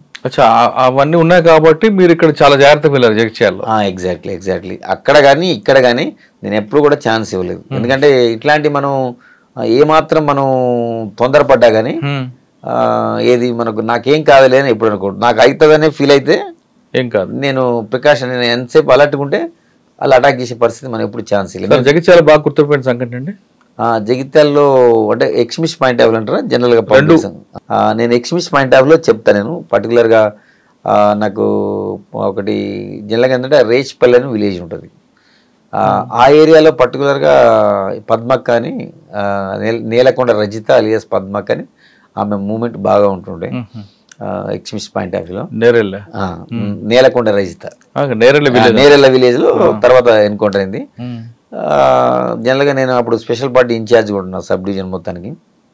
ఇప్పుడు మన ఫైర్ సార్ నాగిరెడ్డి సార్ అని అప్పుడు మాకు ఏఎస్పీ ఉండే సార్, నాకు వాజ్ మై ఫస్ట్ ఏఎస్పీ. ఇప్పుడు ప్రజెంట్ సార్ మా ఫైర్ ఉన్నారు సార్ నాగిరెడ్డి సార్. అప్పుడు ఆ టైంలో స్పెషల్ పార్టీ ఇన్ఛార్జిగా ఉన్నా నేను. ఉన్నప్పుడు రేచ్పల్లి అని విలేజ్ ఉంటుంది, ఆమె అక్కడ ఫారెస్ట్ చాలా ఫారెస్ట్ హెవీ ఫారెస్ట్ ఉంటుంది. మీరు అన్నట్టు అబ్బీర్పూర్ పక్కన సారంగపూర్ మండలం మొత్తం టోటల్గా. అంటే పేరుకి నేను జగిత్యాలు చేసినా కానీ ఎక్కువ మేమందరం ఎస్ఎల్ ఏం కూడా మాకు ట్రైనింగ్ ఇచ్చారు కాబట్టి మేము కంపల్సరీ నా జ్యూరిడిక్షన్ కాదు, మిగతా జ్యూరిడిక్షన్కి ఇది కొంచెం టౌన్, ఇది పక్కన ఏదైతే విలేజెస్ ఉన్నాయో వాటికి కూంబింగ్ ఆపరేషన్కి మేము రెగ్యులర్గా పోయేది. అంటే ఒకరోజు పోతే మేము 2-3 రోజులు కూడా పోతాం కూంబింగ్కి. అంటే మేము ఈరోజు బయలుదేరినామంటే ఆన్ ఫుట్ తీసపోయి అర్ధరాత్రి ఒక వెహికల్లో తీసపోయి ఒక ప్లేస్లో డ్రాప్ చేస్తారు. అట్లా డ్రాప్ చేసినప్పుడు మేము ఆ విలేజ్లో ఎప్పుడు మేము మా ఏదైతే మా రెగ్యులర్ ట్రాక్స్ యూజ్ చేయము. రెగ్యులర్ ట్రాక్స్ మీరు నైట్ టైం పంపించారనుకోండి, మీకు ఆ టోపోగ్రఫీ ఎలా తెలుస్తుంది? ఈ రోడ్ ఇటు పోతే ఇటు వస్తుంది, ఇటు పోతే ఇటు వస్తుంది అని? అంటే మాకు మ్యాప్ ఉంటుంది, మ్యాప్ రీడింగ్ నేర్పుతారు ఫస్ట్. నైట్ లో పనిచేస్తాం మ్యాప్ రీడింగ్ మాకు ఒక ఉంటుంది, ఇన్స్ట్రుమెంట్ ఉంటుంది. మేము దాన్ని అది పెట్టుకొని మేము చూసుకుంటాం, అది డైరెక్షన్ మ్యాప్ రీడింగ్ పెట్టి ఫాలో అయ్యేది. కానీ ఒక గైడ్ ఉండాలి కదా. అంటే గైడ్ అంటే ఆ లోకల్ మిలిటెన్స్ ని గైడ్ పెట్టుకుంటాం. అంటే కొంతమంది వాగులు వంకలు డిఫరెంట్ ఉంటాయి ఉన్నా కానీ మనకి మ్యాప్ రీడింగ్ నేర్చుకుంటే ఇప్పుడు మిలిటరీ కూడా నేర్చుకుంటాం. మాకు మ్యాప్ రీడింగ్ నేర్పించారు. ఏది రిగార్డింగ్ మాకు ఒక ఇన్స్ట్రుమెంట్ ఉంటుంది, ఆ ఇన్స్ట్రుమెంట్ బేసింగ్ అని పెట్టుకొని మనం నైట్ విజన్ కూడా ఉంటుంది మాకు. ఇది నాట్ టైంలో మనం నైట్ విజన్ గూగుల్స్ పెట్టుకొని మనం రూట్లో పోయేది మనం చూడొచ్చు, ఎందుకంటే వాళ్ళ మూమెంట్ కూడా అబ్జర్వ్ చేసుకోవచ్చు. అట్లా మేము వాటిని కోంబింగ్ ఆపరేషన్ పోయేది. మేము మిలిటెన్స్ కూడా పికప్ చేసేది, ఆ విలేజ్లు పోయి ఎవరెవరు సానుభూతి పరులు వాళ్ళందరికీ మేము మీటింగ్ ఆర్గనైజ్. మెయిన్ ప్రధానంగా ఏంటంటే విలేజ్లు పోయి చెప్పేది ఎక్స్ట్రీమిజం తోటి మనకి ఏం నష్టం. ఇప్పుడు ఫర్ ఎగ్జాంపుల్ ఎక్స్ట్రీమిజం ఉందనుకోండి, వాళ్ళు రోడ్ వేయనీరు, ఫర్ ఎగ్జాంపుల్ రోడ్ కన్స్ట్రక్షన్ చేయనీరు. నేను రోడ్డు యాక్సెస్ ఉంటే ఆ విలేజ్కి పోలీసు అవుతుంది, ప్రభుత్వం అవుతుంది. అప్పుడు వాళ్ళ ఆటలు సాగవు కాబట్టి వాళ్ళు జనరల్గా అవన్నీ ప్రివెంట్ చేయడానికి ప్రయత్నం చేసేది. ఎందుకంటే ఆ డంపర్స్ను వెహికల్స్ రోడ్స్ వేస్తుంటే వాటిని తగలబెట్టడం, రోడ్ వేయకుండా చూసుకునేట్టు. సరే, మీరు పద్మక్క గురించి చెప్తున్నారు. ఆమెది కూడా ఏమైందంటే మేము రేచిపల్లిలో ఉన్నది. నేను యాక్చువల్గా అంతకుముందు మేము పోవడం జరిగింది కోంబింగ్ ఆపరేషన్ ఇన్ఫర్మేషన్ మీద. పోయితే అక్కడ నాకు సైట్ కాలేదు, నేను తిరిగి వచ్చిన తర్వాత నెక్స్ట్ ఇంకొక పార్టీ వెళ్ళింది. ఇమీడియట్గా వెళ్ళిన తర్వాత వాళ్ళు కూడా డైవర్షన్ చేస్తారు, అటెన్షన్ డైవర్షన్. మీకు కొంచెం చిన్న లాజిక్ చెప్తా. మనం ఏమంటే ఫారెస్ట్లో ఉందని మనం వెళ్తాం, వాళ్ళు పోలీస్ బ్రెయిన్ నార్మల్ బ్రెయిన్ని డైవర్ట్ చేస్తాం. కానీ ఆమె నేరల్ అని విలేజ్ ఉంటుంది, ఒక హిల్ ఉంటుంది కానీ బట్ దానికి ఆనుకొని మేజర్ రోడ్ ఉంటుంది, జగిత్యాల టు ధరంపూర్ నుంచి నెక్స్ట్ బార్డర్ ఆదిలాబాద్ జిల్లా. అంటే మెయిన్ రోడ్కి వచ్చి ఉన్నది, అంటే డిసీవింగ్ అనమాట. మీకు అర్థమైంది పాయింట్. జనరల్గా ఏంటంటే మన ఫారెస్ట్లో ఉన్నదని ఇన్ఫర్మేషన్ మనం పోతే కావాలని రోడ్కి వచ్చేస్తుంది, మెయిన్ రోడ్కి. అంటే మెయిన్ రోడ్ని ఎక్స్పెక్ట్ చేయరు కదా ఎవరు, ఇంత దళం పెట్టుకొని మనల్ని డిసీవ్ చేయడానికి ఆమె ఇక్కడికి వచ్చింది.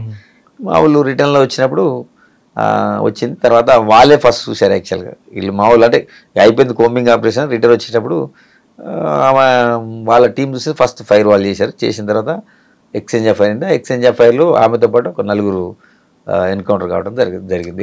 పెద్ద ఎన్కౌంటర్ అనుకుంటారు, పెద్ద ఎన్కౌంటర్, మేజర్ ఎన్కౌంటర్. అంటే వాళ్ళు ఎందుకంటే అటెన్షన్ డైవర్షన్ చేస్తారు? ఇప్పుడు వస్తే ఫైట్ చేయాలి, ఫారెస్ట్ ఉండాలి. పోలీసులు అడవిలో ఉంటే వాళ్ళు ఆమె బయటకు వచ్చండి, ఏపీటీ ఉందా లేదంటే కావాలని వచ్చారా? అట్లా మన డిసీవింగ్ అనేది. ఇప్పుడు ఫారెస్ట్లో పోలీస్ అన్ని పార్టీస్ వచ్చినాయి అంటే ఎక్స్చేంజ్ ఆఫ్ ఫైర్ అయితే లాస్ అవుతారు. అందుకని వాళ్ళు ఏం చేస్తారు, డిసీవ్ చేయడానికి ఆ ఫారెస్ట్ నుంచి కావాలని ఈ రోడ్ పక్క వచ్చి. అంటే మన పోలీసు కూడా ఎక్స్పెక్ట్ చేయదు కదా, కామన్ మ్యాన్ గా ఎవరైనా ఏం థింక్ చేస్తారు, డీప్ ఫారెస్ట్ లో ఉంటారని ఎక్స్పెక్ట్ చేస్తారు. ఇప్పుడు మెయిన్ రోడ్ కి దగ్గర వస్తుందని ఎవరైనా అనుకుంటారు. అంటే అది అంటే ఎగ్జాంపుల్ అంతకుముందు ఆమె భర్త ఉండు, మన పద్మక్క వాళ్ళ భర్త ప్రసాద్ అని ఉంటాడు. అది కూడా ఒక టీం అప్సిపురం అని ఉంటుంది అక్కడ, దాని నియరే. వాళ్ళు అట్లా డిసీవింగ్ చెప్తున్నారు. ఎగ్జాంపుల్ ఎట్లా ఉండేది అనేది. వాళ్ళు ఏం చేస్తారంటే మల్లాపూర్ మండలం అనేది దూరం ఉంటుంది, అది మన గోదావరి బోర్డర్లో ఉంటుంది. అక్కడ ఒకటి బ్లాస్టింగ్ చేస్తారు. చేసి అదేది అప్పుడు మనం టెలిఫోన్ మనం అప్పుడు ఇవి కాకుండా ఎక్స్చేంజ్ ఉంటుంది అక్కడ, దాన్ని బ్లాస్ట్ చేశారు. అక్కడ మనం ఏమనుకుంటాం, మనం అక్కడ ఉంటారని అక్కడికి వెళ్తాం కదా, మన అటెన్షన్. వాళ్ళు ఏం చేస్తారు, అక్కడ ఏదైతే బ్లాస్టింగ్ చేసిందో ఆ ఏరియాలో ఉండరు, చేసి మళ్ళీ మనం ఎక్స్పెక్ట్ చేయకుండా వేరే ప్లేస్కి వచ్చి ఉంటారు. కరెక్ట్ ఆ నైట్ వచ్చి. అంటే పోలీస్ కోంబింగ్ దొరకొద్దని. మీకు అర్థమైంది? అలాగే మనం ఏమనుకుంటాం, అక్కడ ఆ ఏరియాలో ఉంటారని అనుకుంటాం, కానీ రైట్ ఆపోజిట్ లో వచ్చి ఉంటారు మన డిసీవ్ చేయడానికి. మనం ఆ నాలెడ్జ్ ఉంటే అది మేము వేరే ఉంటుంది ట్రైనింగ్. అది మనం ఇక్కడ అప్సిపురం నేను వచ్చినాం మేము. మేము అక్కడికి వచ్చిన తర్వాత వాళ్ళు యాక్చువల్గా మాకు మేము వేసుకొని ఉన్నప్పుడు జరిగినప్పుడు మాకు ఇక్కడ ఎక్స్చేంజ్ చెప్పారు కూడా అయింది ఇట్లా. అంటే మీకు ఎగ్జాంపుల్ చెప్తున్నా అంటే అటెన్షన్ డైవర్షన్ చేస్తారు అంతే. ఎగ్జాక్ట్లీ. అంటే ఒకవేళ కొంతమంది మీలాంటి ఆఫీసర్లు అటు కూడా అటో పార్టీ ఇటో పార్టీ పంపిస్తారు, అక్కడ ఒక పార్టీ పంపిస్తారు. మేము కూడా ఏం చేస్తాం, అక్కడ ఒక పార్టీ పంపించి మళ్ళీ అసెస్ చేసుకుంటాం ఎటు రావడానికి ఉంటుందండి. అంటే అది మళ్ళీ మాకు ఆ లాజిక్ తెలిసిన తర్వాత మళ్ళీ అదే మానుకుంటారు. లాజిక్ కాదు అదే. ఓకే, తర్వాత అండి జగిత్యాల తర్వాత మనం నెక్స్ట్ తర్వాత కోరుట్ల వెళ్ళడం జరిగింది. నేను కోరుట్ల నుంచి నెక్స్ట్ ప్రమోషన్ మీద ఇన్స్పెక్టర్ గా హైదరాబాద్ రావడం జరిగింది. కోరుట్లలో మీకు బాగా గుర్తుండిపోయిన సంఘటన? కోరుట్లలో జరిగింది అప్పుడు తెలంగాణ ఉద్యమం స్టార్ట్ అయింది కీలకంగా. తెలంగాణ ఉద్యమంలో మేమందరం కూడా పనిచేయడం జరిగింది. అది పీక్ అవర్స్. హైదరాబాద్కి వచ్చి సిఐడిలో ఒక 2 years చేసి తర్వాత మళ్ళీ బ్యాక్ కరీంనగర్ 2 టౌన్ ఇన్స్పెక్టర్గా పోయింది. ఓకే సార్, సిఐడిలో ఉన్నప్పుడు సూరి హత్య కేసులో బాను, ఆ కేసులో మీరు కూడా ఉన్నారు కాబట్టి, బాను అనే వ్యక్తి ఎవరికి దొరకకుండా తిరిగాడు చాలా సంవత్సరాలు, దాదాపు నాకు తెలిసి 2-3 సంవత్సరాలు అనుకుంటా. అప్పుడు డీజీ గారు కూడా ఎస్వి రమణమూర్తి గారు, డిఎస్పి మల్లారెడ్డి గారు, మీరు సెల్ ఫోన్ వాడని వ్యక్తిని మీరు ఎలా ట్రాక్ చేశారండి? ఆయన బేదర్ వస్తాడు, కర్ణాటక వస్తాడు, మెయిల్స్ ద్వారా ట్రాక్ చేశారు, ఎలా ట్రాక్ చేశారు? మీరు అన్నది వాస్తవమే. ప్రతి మనిషి కూడా ఒక వీక్నెస్ ఉంటుంది. అంటే ఎన్ని రోజులు మాట్లాడుకుంటుంటాడు? ఒక నాకు తెలిసి 2.5 years అతను అంటే కన్వర్సేషన్ చేయలే, ఫోన్లో ఎవరితో మాట్లాడలేదు. అంటే అతను ఇక్కడ పబ్లిక్ ఫోన్స్ వాడి పబ్లిక్ బూత్ నుంచి ఫోన్స్ వాడిండు. అంటే తన దగ్గర నుంచి ఇది కాకుండా మాట్లాడి ఫైనల్గా ఏంది, ఏదో ఒక రోజు మనిషి ఎంత ప్రికాషన్ పెట్టుకున్నా డిసిప్లిన్ ఏదో ఒక రోజు తప్పుతాడు. అట్లా ఆయన కూడా ఒక రోజు డిసిప్లిన్ తప్పి ఎలా తప్పాడండి అది సరే రివీల్ చేయొద్దులండి. అది ఎందుకంటే మళ్ళీ ఫర్దర్ ఇన్వెస్టిగేషన్ కానీ ప్రాబ్లం ఉండే కాబట్టి మనిషి అంటే ఎన్ని రోజులు డిసిప్లిన్ గా కాన్సన్ట్రేషన్ ఉంటాడు. ఏదో ఒక రోజు ఎవరైనా అన్ని రోజులు ఆయన మీద మీరు అబ్జర్వేషన్ ఉందా? ఉంటుంది, పోలీస్ కంప్లీట్ అబ్జర్వేషన్ ఉంటుంది. విమర్శలు వచ్చినాయి అప్పుడు, మీరు చూసుంటారు. అప్పుడు ఇది ఎన్ని రోజులు పట్టుకోలేకపోతున్నారు దొరకడా పోలీసు. 2.5 years నాటే స్మాల్ పీరియడ్, చాలా పెద్ద పీరియడ్ మనకి అది. కానీ ఫైనల్గా ఒకరోజు తప్పు చేసిండు. వాళ్ళకు దూరం ఉన్న వాళ్ళకి కాంటాక్ట్ అవుతారు ఫస్ట్. అంటే 2.5 సంవత్సరాలు ఆయన మీద అబ్జర్వేషన్ ఉంది. ఉన్నాను ఎప్పుడు ఎవ్రీడే ఉంటుంది, not only 1 day. Single day కూడా ప్రతి కేసులో అలాగే ఉంటుంది సార్, లేదు కేవలం సెన్సేషన్ కేసులో ఉంటుంది? ప్రతి కేసులో కూడా మనం అక్యూని పట్టుకోవాలన్నప్పుడు రోజు అబ్జర్వేషన్ పెడితేనే ఆ పోలీస్ ఆఫీసర్ సక్సెస్ అవుతారు. ఎవరైతే పెట్టకపోతే అప్పుడు దొరకడం వదిలి పెడితే అంతే కదా. మనం తర్వాత వాళ్ళ కుటుంబ సభ్యులను కానీ వాళ్ళందరినీ కూడా అబ్జర్వేషన్ పెట్టుకోవాలి మనం. మీ దగ్గర ఒక ఇష్యూ ఉంటుందండి. ఎలా అంటే ఒక నేరం చేసిన వ్యక్తి మరో నేరం చేసి దొరుకుతాడు, ఏమి చేయకపోతే దొరకడం ఉంటుంది. మరి బాను ఆ తర్వాత ఏ నేరం చేయలేదు కదా, మరి ఎందుకు ఆయన మీద అబ్జర్వేషన్ ఉంది? అంటే ఇప్పుడు పాత నేరం, ఇప్పుడు అతను మర్డర్ చేసిన తర్వాత అతన్ని పట్టుకోకపోతే ప్రజల్లో కూడా పోలీసుకి ఏముంటుంది, పోలీసు వైఫల్యం కదా. అవును, అతను పట్టుకొని ఏదైతే కోర్టు ముందు ప్రవేశపెట్టి కోర్టు ద్వారా శిక్ష పడేటట్టు చేశారు కాబట్టి ప్రజల్లో నమ్మకం, విశ్వాసం పోలీస్ శాఖ మీద ఉంటుంది. మనం తర్వాత చేయకపోవచ్చు, కానీ చేసిన దానికి మనం ఏదైతే చేసిండో దానికి చట్ట ప్రకారం చర్య తీసుకోవాల్సిన పరిస్థితి ఉంటుంది కదా. సార్ ఆయన ఒక తప్పు చేశాడు, ఆ తప్పు తర్వాత ఆయన కర్ణాటక వచ్చాడు, అంతా వాస్తవం అంటారా? కరెక్టే కదా. వేరియస్ స్టేట్స్ మూవ్ అయిండు తర్వాత, అది తెలుసు నాకు. నేను కూడా అసిస్ట్ చేసినప్పుడు మేము ఉన్నాం. అంటే రివీల్ చేయకూడదు, ఆల్రెడీ కన్వర్షన్. Yes exactly. అంటే కొన్ని విషయాలు చెప్పొచ్చు, అన్ని విషయాలు కూడా ఇన్వెస్టిగేషన్ స్కిల్స్ అన్ని మనం బయటకు చెప్తే ఏమవుతుందంటే అవి నేరస్తులు నేర్చుకునే అవకాశం ఉంటుంది. దాంతో ఏంటంటే మళ్ళీ నేరస్తులు మనం పట్టుకోవాలంటే ఇంకో ఎక్కువ ఇబ్బంది పడాల్సి వస్తుంది. అంటే మీరు అంటున్నారు, కొంతమంది ఆఫీసులు అంటారు కొత్త నేరాలు వాటికి ఎంత ముందుకు వెళ్తే అంత పరిగెడతాం మేము కూడా అంటుంటారు. కరెక్ట్. నేను అదేమంటే మనం రివీల్ చేయకూడదు కదా. మీరు అన్నది నిజమే. నా స్కిల్స్ అన్నీ కూడా నేను మా పోలీస్ శాఖ ఎట్లా పట్టుకుంటుంది, మా పై ఆఫీసర్, నేను ఒక్కనే కదా, నా ఒక్క బ్రెయినే ఉండదు కదా. వాళ్ళందరూ కూడా టీమ్స్ డివైడ్ చేస్తారు, చేసి వేరియస్ టీమ్స్ అప్పుడున్న మనకు టెక్నికల్గా ఏమేమి ఉన్నాయి అట్లా ఆ విధంగా అడ్వాంటేజ్ తీసుకుంటాం. కరీంనగర్ 2 టౌన్ ఇన్స్పెక్టర్ గా వెళ్ళాను నేను. అక్కడ 3 years. అప్పుడు మాకు ఫస్ట్ నేను వెళ్ళినప్పుడు శివకుమార్ గారు ఉన్నారు సార్, తర్వాత జోయల్ డేవి సార్ ఉన్నాడు, తర్వాత కమల్ హాసన్ రెడ్డి గారు ఉన్నారు, అట్లా 3 పీరియడ్ చేసిన నేను. Okay. ఆల్మోస్ట్ 3 years చేసిన కరీంనగర్ 2 times. 3 సంవత్సరాల కరీంనగర్లో మీకు ఏముందండి మీ మార్క్? మా మార్క్ అంటే కరీంనగర్ టూ టౌన్లో అంటే ఫస్ట్ 2014లో వెళ్ళింది. మళ్ళీ అప్పుడు ఫస్ట్ 2 states సపరేట్ అయ్యి గవర్నమెంట్ ఫామ్ కట్టడం జరిగింది. మీరు అన్నట్టు చాలాసార్లు కేసెస్ అడిగారు. ఇప్పుడు నేను ఇప్పుడు వరకు ఎక్స్ట్రీమిజం, ఈ ఫైటింగ్ ఇవి చెప్పాను. మామూలుగా జనరల్ పోలీసింగ్ చెప్తున్నాను. ఫర్ ఎగ్జాంపుల్ ఒక కేసు అంటే మహిళలు ఎలా ఉంటారు అనేది మనం చూడవచ్చు. మన భారతీయులు కానీ ఉమెన్ ఎలా ఉంటారు, ఎట్లా భర్తలను ప్రొటెక్ట్ చేస్తారు, ఒక చిన్న లైవ్ కేసు చెప్తే ఎగ్జాంపుల్.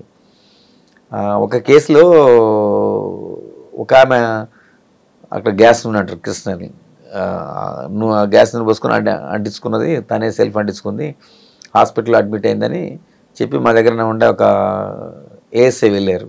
వెళ్ళి నైట్ అయింది కదా, అతను పోయి ఎగ్జామిన్ చేసి ఆమె స్టేట్మెంట్ తీసుకుంటే ఆమె కూడా చెప్పింది, నేనే వన్ రూమ్లోకి వెళ్తే అది యాక్సిడెంటల్గా అంటుకుందని చెప్పింది. అదే చెప్పింది. తర్వాత మేము జనరల్గా ఏంటంటే మేము రిక్వెస్ట్ ఇస్తాం, మేజిస్ట్రేట్ గారు కూడా ఇస్తాం. ఎందుకంటే ఉమెన్ కాబట్టి విత్ ఇన్ 7 years మ్యారేజ్ ఉంటే డీడీ రికార్డ్ చేయించాం. మేజిస్ట్రేట్ కూడా ఆమె అదే చెప్పేసింది. నాకెందుకో డౌట్ వచ్చింది. నాకు ఈవెన్ అంటే ఒక మేజిస్ట్రేట్ స్టేట్మెంట్ రికార్డ్ అయితే జనరల్గా డిపెండ్ అవుతారు మా వాళ్ళు.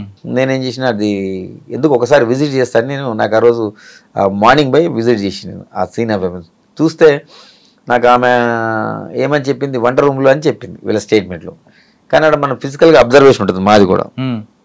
అబ్జర్వేషన్ అక్కడ చూస్తే ఏమనిపించింది నాకు, అది వంట రూమ్లో జరగలేదు, ఆమె బెడ్రూమ్లో జరిగింది. జరిగిందంటే నాకు డౌట్ వచ్చి నేను ఆమెను పోయి మళ్ళీ పోయి నేను ఎగ్జామిన్ చేయడం జరిగింది.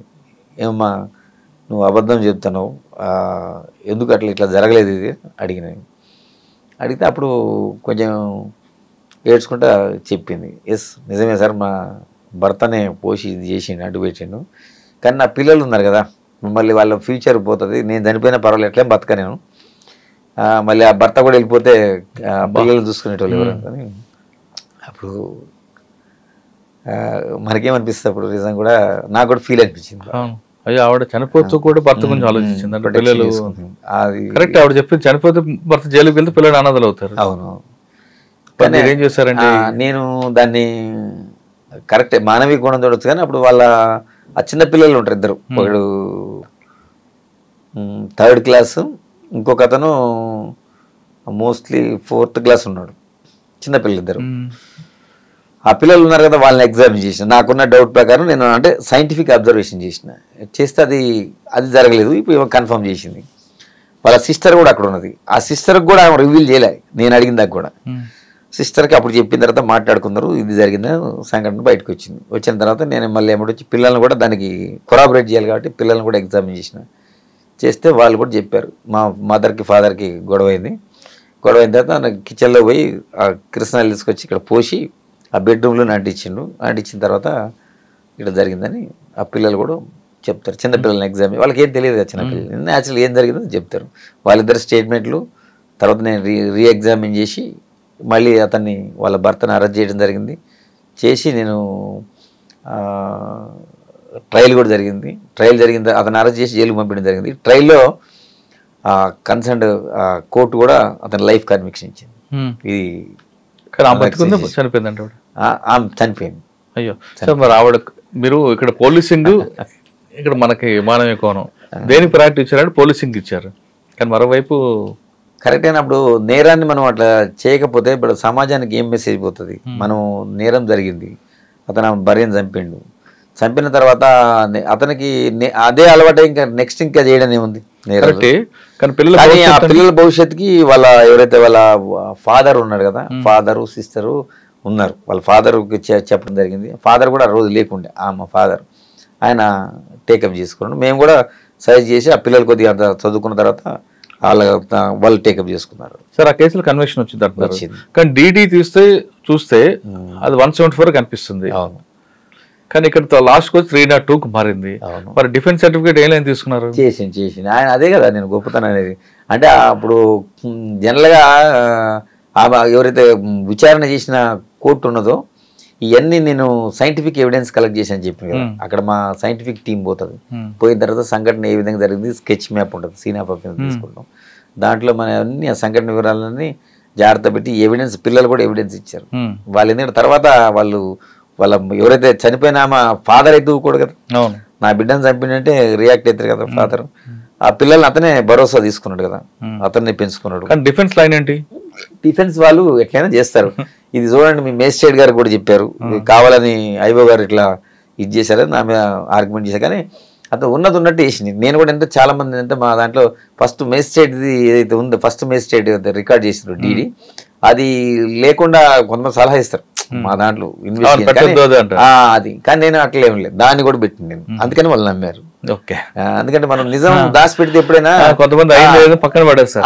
ఎగ్జాక్ట్లీ నేను అట్లా ఒప్పుకోలేదు. ఏం జరిగిందో ప్రతిదీ కోర్టు ముందర పెడితేనే కోర్టు కోర్టు తీసుకుంటుంది. కోర్టు కూడా నమ్మకం పెరుగుతుందని నేను అనుకున్నా ఆ సంఘటనతో. మీకు ఎందుకంటే అది ఇచ్చినది ఎందుకు ఇచ్చిందో కూడా రీజనింగ్ కూడా అందులో మనం పెట్టలేదు.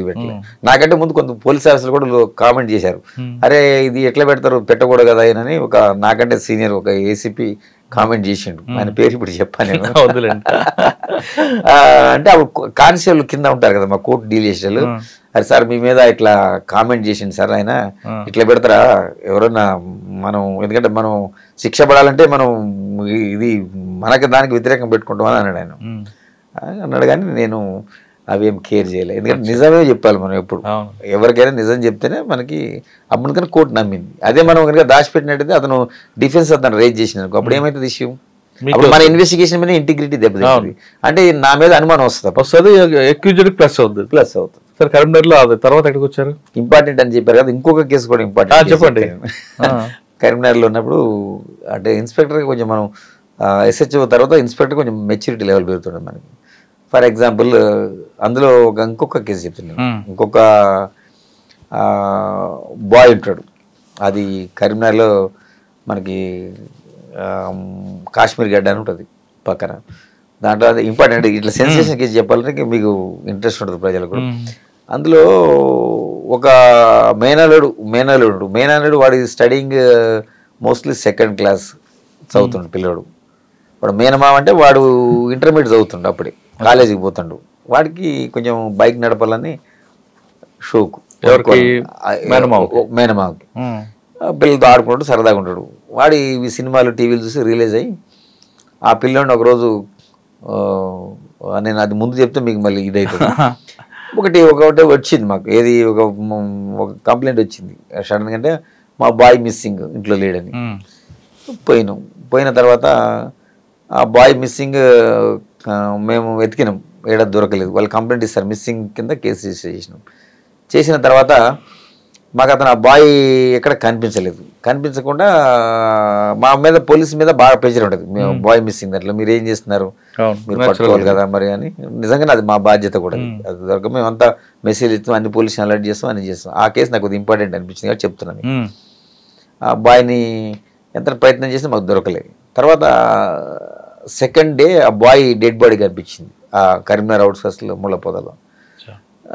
కనిపిస్తే అప్పుడు వాళ్ళు మా మీద బాగా పోలీస్ మీద నెగిటివ్ వచ్చింది ఆ ఫ్యామిలీ. అంటే మా మీద దాడి చేయటం అంటే మాటలతోటి అబ్యూజ్ చేయటం. అరే మేము 2 రోజుల కింద మీకు చెప్పాము, మీరేం సాయం చేయలేరు, పోలీసు బాయ్ని కనుక్కోలేదు, ఇక్కడ శవం అయిపోయిండు, చనిపోయిండు అని చెప్పారు. అంటే ఆ కంప్లైంట్లో వాళ్ళు అది కూడా ఇచ్చారు, బాయ్ మిస్సింగ్. ఏంటంటే ఫస్ట్ మనీ డిమాండ్ చేశారు వాళ్ళు, ఒక పబ్లిక్ బూత్ నుంచి, ఫోన్ నుంచి. అంటే మా వైఫల్యం అన్నట్టు వాళ్ళు కామెంట్ చేసి అదంతా వాళ్ళు కొంచెం పోలీస్ స్టేషన్కి వచ్చి కూడా మా మీద అబ్యూజివ్ లాంగ్వేజ్ యూజ్ చేయటం.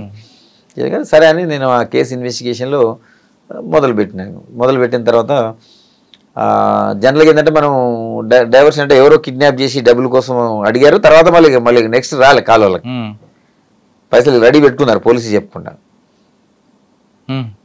కానీ ఇక తర్వాత లేదు, వాళ్ళకి కాల్ లేదు అక్కడి నుంచి. ఇక నేను ఇన్వెస్టిగేషన్లో చూసిన తర్వాత బయట నుంచి చూసినా కానీ నాకేం ఆధారం దొరకలేదు. తర్వాత కుటుంబ సభ్యుల మీద డౌట్ వచ్చింది నాకు. మరి అక్కడ బయట నుంచి ఆధారం లేదంటే నెక్స్ట్ కుటుంబ సభ్యులు పోవాలి, దానికి గట్స్ ఉండాలి కుటుంబ సభ్యుల మీద ఇన్వెస్టిగేట్ చేయాలి. అంటే వాళ్ళు ఏమనుకుంటారు ఆ ఫ్యామిలీ జనరల్గా, అరే మేమే మా కుటుంబ సభ్యులు లాస్ అయినాం, మీ పోలీసు ఇన్ఎఫిషియన్సీ మీరు కనిపెట్టకుండా ఇంకా మమ్మల్ని అనుమానిస్తారని రివర్స్ అవుతారు అనేది అవుతున్నారు వాళ్ళ ఇంటికి పోతేనే. కానీ మనం వదిలిపెట్టలేదు అట్లా. మనం పోలీస్ ఇమేజ్ పెరగాలంటే నిజమైన అక్యూజన్ నేరస్తుని పట్టుకోవాలి మనం. నేనేం చేసిన థింక్ చేసి మా ఇన్వెస్టిగేషన్ స్టార్ట్ చేసిన. మనం ఏంటంటే అప్పుడు ఉన్నాయి కొన్ని యాక్చువల్గా సీసీ కెమెరాల ఇంపార్టెన్స్ గురించి మీకు చెప్పడానికి చెప్తాను. సీసీ కెమెరాలతోటి మనం ప్రయత్నం చేసినాం చాలా చాలా చాలా చాలా చేయంగా ఈ బాయ్ని ఎక్కించుకొని ఇతను వీళ్ళ మేనల్లుడు ఎవరైతే ఉన్నాడో వాడిని ఎక్కించుకొని పోతుండే ఒక ప్లేస్. అంటే అది కూడా క్లారిటీ లేదు, బ్లర్, అప్పుడు అంత క్వాలిటీ లేవు సీసీ కెమెరా. జస్ట్ ఏదో ఇమేజ్ కనపడేది, మనం కష్టపడితే కొంచెం తెలుస్తుంది. అంటే 50-50% ఉంటుంది మనకి. అది ఒక స్కూల్ వాళ్ళు, అది ఇది నాట్ గవర్నమెంట్ ఇన్స్టిట్యూషన్, ఒక ప్రైవేట్ స్కూల్ ఉంటుంది. అంటే మేము సీసీ కెమెరా వేయడం కూడా అదొక ప్రయత్నం. అక్కడ క్యాచ్ అంటే ఆ పిల్లోడిని మర్డర్ కంటే ముందు అతను తీసుకుపోవడం జరిగింది. ఒక ప్లేస్లో మోటార్ సైకిల్ మీద ఎక్కించుకొని పోతాడు. అంటే ఎక్కించుకొని పోవచ్చు కానీ అతన్ని మనం పట్టుకొని మాట్లాడలేము. ఎందుకంటే పిల్లోడిని జనరల్గా ఎక్కించుకోకపోవడం తప్పులేదు కదా, అతని మీద డౌట్ రాదు కదా ఎవరికి. కాకపోతే అతని క్యారెక్టర్ స్టడీ చేసాం ఒక 2 days.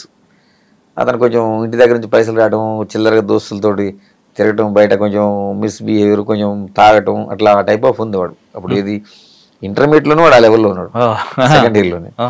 డౌట్ వచ్చి వన్ నైట్ మేము మా పాయింట్ ఆఫ్ వ్యూ ఏం చేస్తాం, బయట పికప్ చేసిన వాడిని. ఇంటి దగ్గర పోయే పరిస్థితి ఉంటుంది అంటే ధైర్యం కావాలి నాకు కూడా. ఎందుకంటే ఇప్పుడు అప్పటికే వాళ్ళ కుటుంబ సభ్యుల్లో లాస్ అయిండు, సేమ్ వాళ్ళ మేనల్లుడు అంటే వాళ్ళు కూడా ఒప్పుకోరు. అతను పికప్ చేసి ఇక మా పాయింట్ ఆఫ్ వ్యూలో మేము అవి వేరే విధంగా ఉంటుంది. కొట్టకుండా తీసినాం, ఒక్క దెబ్బ కూడా కొట్టలేదు. అది కూడా చెప్తున్నా సైకలాజికల్గానే. అంటే సీసీ కెమెరా చూపించుకుంటూ మాట్లాడాను. తర్వాత అది ఫస్ట్ డినై చేస్తాడు. చేసినా అతను ఆన్సర్ చేయాలి కదా, హ్యాస్ టు ఆన్సర్. నీకేం కాదు నేను చెప్తామని. సరే కొన్ని రకరకాలు ఉంటాయి. మనం హ్యూమన్ సైకాలజీ బిఎడ్లో కూడా చదివి ఉంటుంది, మీకు తెలిసి ఉంటుంది. ఆ హ్యూమన్ సైకాలజీ అంటే కొడితే పెద్ద విశేషం కాదు, మేము ఎవరిని కొట్టలే. కారు మనం బై క్వశ్చనింగ్ ఇంట్రాగేషన్.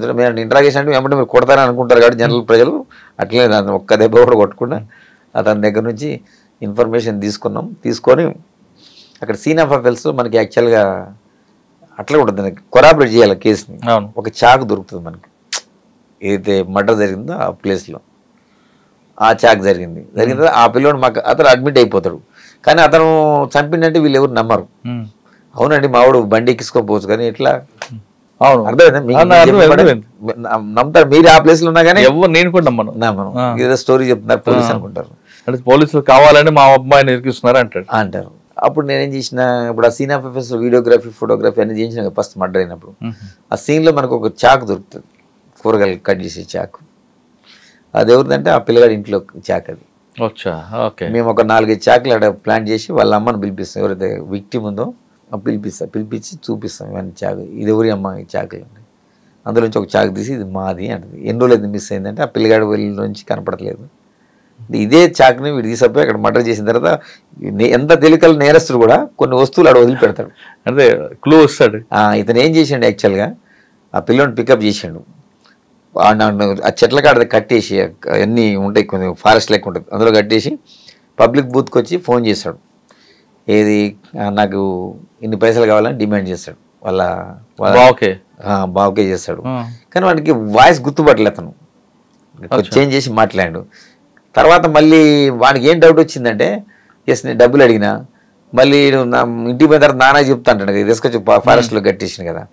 వాడికి అప్పుడు అనుమానం వచ్చింది. ఫస్ట్ నేరం మొదలు పెట్టినప్పుడు అర్థం కాలేదు వానికి. తర్వాత ఏం డౌట్ వచ్చింది, ఒకవేళ నాకు పైసలు ఇచ్చిస్తారు కానీ ఈ పిల్లగాడు రిలీజ్ చేద్దాం ఇంటికి పోయిన తర్వాత నేను చెప్తా అంటాడు కదా, అమ్మ చెప్తా అంటాడు కదా. అందుకని అది తట్టుకోలేక వాడికి డౌట్ వచ్చి అప్పుడు చంపేస్తాడు కదా. అయ్యో, ఇంట్లో తీసుకొచ్చి చేస్తాడు. కత్తి కోసం ఇంటికి వస్తాడు. కత్తి కూడా మొదలు తీసుకోండి ప్లాన్ ప్రకారం. ఇంట్లో కత్తే కదా, వాడు అక్కడే ఉంటాడు కదా. వాడు వాళ్ళ ఇల్లు ఇద్దరు పక్క వెళ్ళి వాళ్ళ ఇంట్లో ఏదైతే కూరగాయలు కట్ చేసే చాకు ఉంటుందో ఆ చాకు పికప్ చేసుకొని ఈ పిల్లగాడు పికప్ చేసుకొని ఆ బండి ఎక్కించుకొని వస్తాడు. అంటే చంపేద్దాం ఉద్దేశం, బెదిరిద్దామని బెదిరించి పైసలు తీసుకుందామని. కానీ పైసలు వాడికి అప్పుడు డౌట్ వచ్చింది, ఏమని, ఎస్ నేను పైసలు తీసుకున్నాక వాడు ఆగాడు కదా, సో నన్ను తీసుకొచ్చి కట్టేసిందంటే వాళ్ళకి డౌట్ వస్తుంది కదా. అందుకని అప్పుడు అక్కడ డౌట్ వచ్చి చంపేస్తాడు, అనవసరంగా ప్రాణం తీస్తాడు. ఆ పిల్లడు చనిపోయాడు. అయ్యో కాదండి, పిల్లడు చంపొద్దు అని అంటాడు కదా మేనమామ కదా. అవును, అయినా కానీ వాడు థ్రోట్ కట్ చేసి చంపేస్తాడు పిల్లడిని. చాలా బాధ అనిపించింది. కాకపోతే ఫైనల్గా మనం అతన్ని పట్టుకోవడం జరిగింది. అప్పుడు మనం ఈ చాకు ఇవన్నీ ఎవిడెన్స్ అని చూపించిన తర్వాత అప్పుడు వాళ్ళు కుటుంబ సభ్యులు లేదా ఎట్టి పరిస్థితుల్లో వాళ్ళకి అనుమానాలు. విచిత్రం ఏంటంటే ఈ పిల్లగాడిని ఎత్తడానికి చంపిన తర్వాత ఇతని బండి మీదనే వాళ్ళ మేనత తిరుగుతుంది, మొత్తం ఊరంతా తిరుగుతుంది పిల్లగాడిని ఎత్తడానికి. మీకు ఏమనిపించింది దీని తర్వాత? నేరం చేసి ఆ ఏజ్లోనే వాళ్ళ మేనతను ఎక్కించుకొని ఊరంతా తిరుగుతారు బండి వేసుకొని. కదండి చిన్నపిల్లాడు, మా అమ్మ వద్దన్న కొట్టడానికే చేతులు రావు కదా వాడి తర్వాత వాడికి కన్విక్షన్ వచ్చిందండి. వానికి కూడా కన్విక్షన్ వచ్చింది. సార్ కరీంనగర్ తర్వాత ఎక్కడికి వచ్చారు? దాని తర్వాత నేను ఇంటెలిజెన్స్కి వచ్చాను, హైదరాబాద్కి ఇంటెలిజెన్స్కి వచ్చాను. దాని తర్వాత వచ్చి ఇక్కడ ఒక 5.5 years ఇంటెలిజెన్స్, మెయిన్ ఇంటెలిజెన్స్లో ఇదే వెస్ట్ జోన్ అంటే టోటల్గా జూబ్లీస్, బంజారాస్, పంజాగుట్ట, ఎస్ఆర్ నగర్, గోషామాల్, ఆసిఫ్ నగర్ ఇదంతా వస్తుంది వెస్ట్ జోన్ అంటే. అంటే కరీంనగర్ తర్వాత ఎక్కువ కాలం వెస్ట్ జోన్లో పనిచేశారు మీరు? ఎగ్జాక్ట్లీ 5.5 years అది చేశాను. దాని తర్వాత ప్రమోషన్ వచ్చిన తర్వాత ఏసీపీగా ఫస్ట్ లా అండ్ ఆర్డర్ జూబ్లీలు చేశాను. దాని తర్వాత నెక్స్ట్ మళ్ళీ లా అండ్ ఆర్డర్ నుంచి ట్రాఫిక్. సార్ జూబ్లీస్ లో ఎలాగుంటుందండి పరిస్థితి? ఎందుకంటే ఇక్కడ ఎక్యూజ్డ్ హై ఇన్ఫ్లుయెన్స్ ఉంటాడు, కంప్లైంట్ హై ఇన్ఫ్లుయెన్స్ ఉంటాడు. అసలు కంప్లైంట్ పొల్యూషన్ రాకముందే పలానా వ్యక్తి వస్తారని మీకు ఫోన్ వస్తుంది, వాడిని పికప్ చేయకముందే పలానా మనోడే అని ఫోన్ వస్తుంది.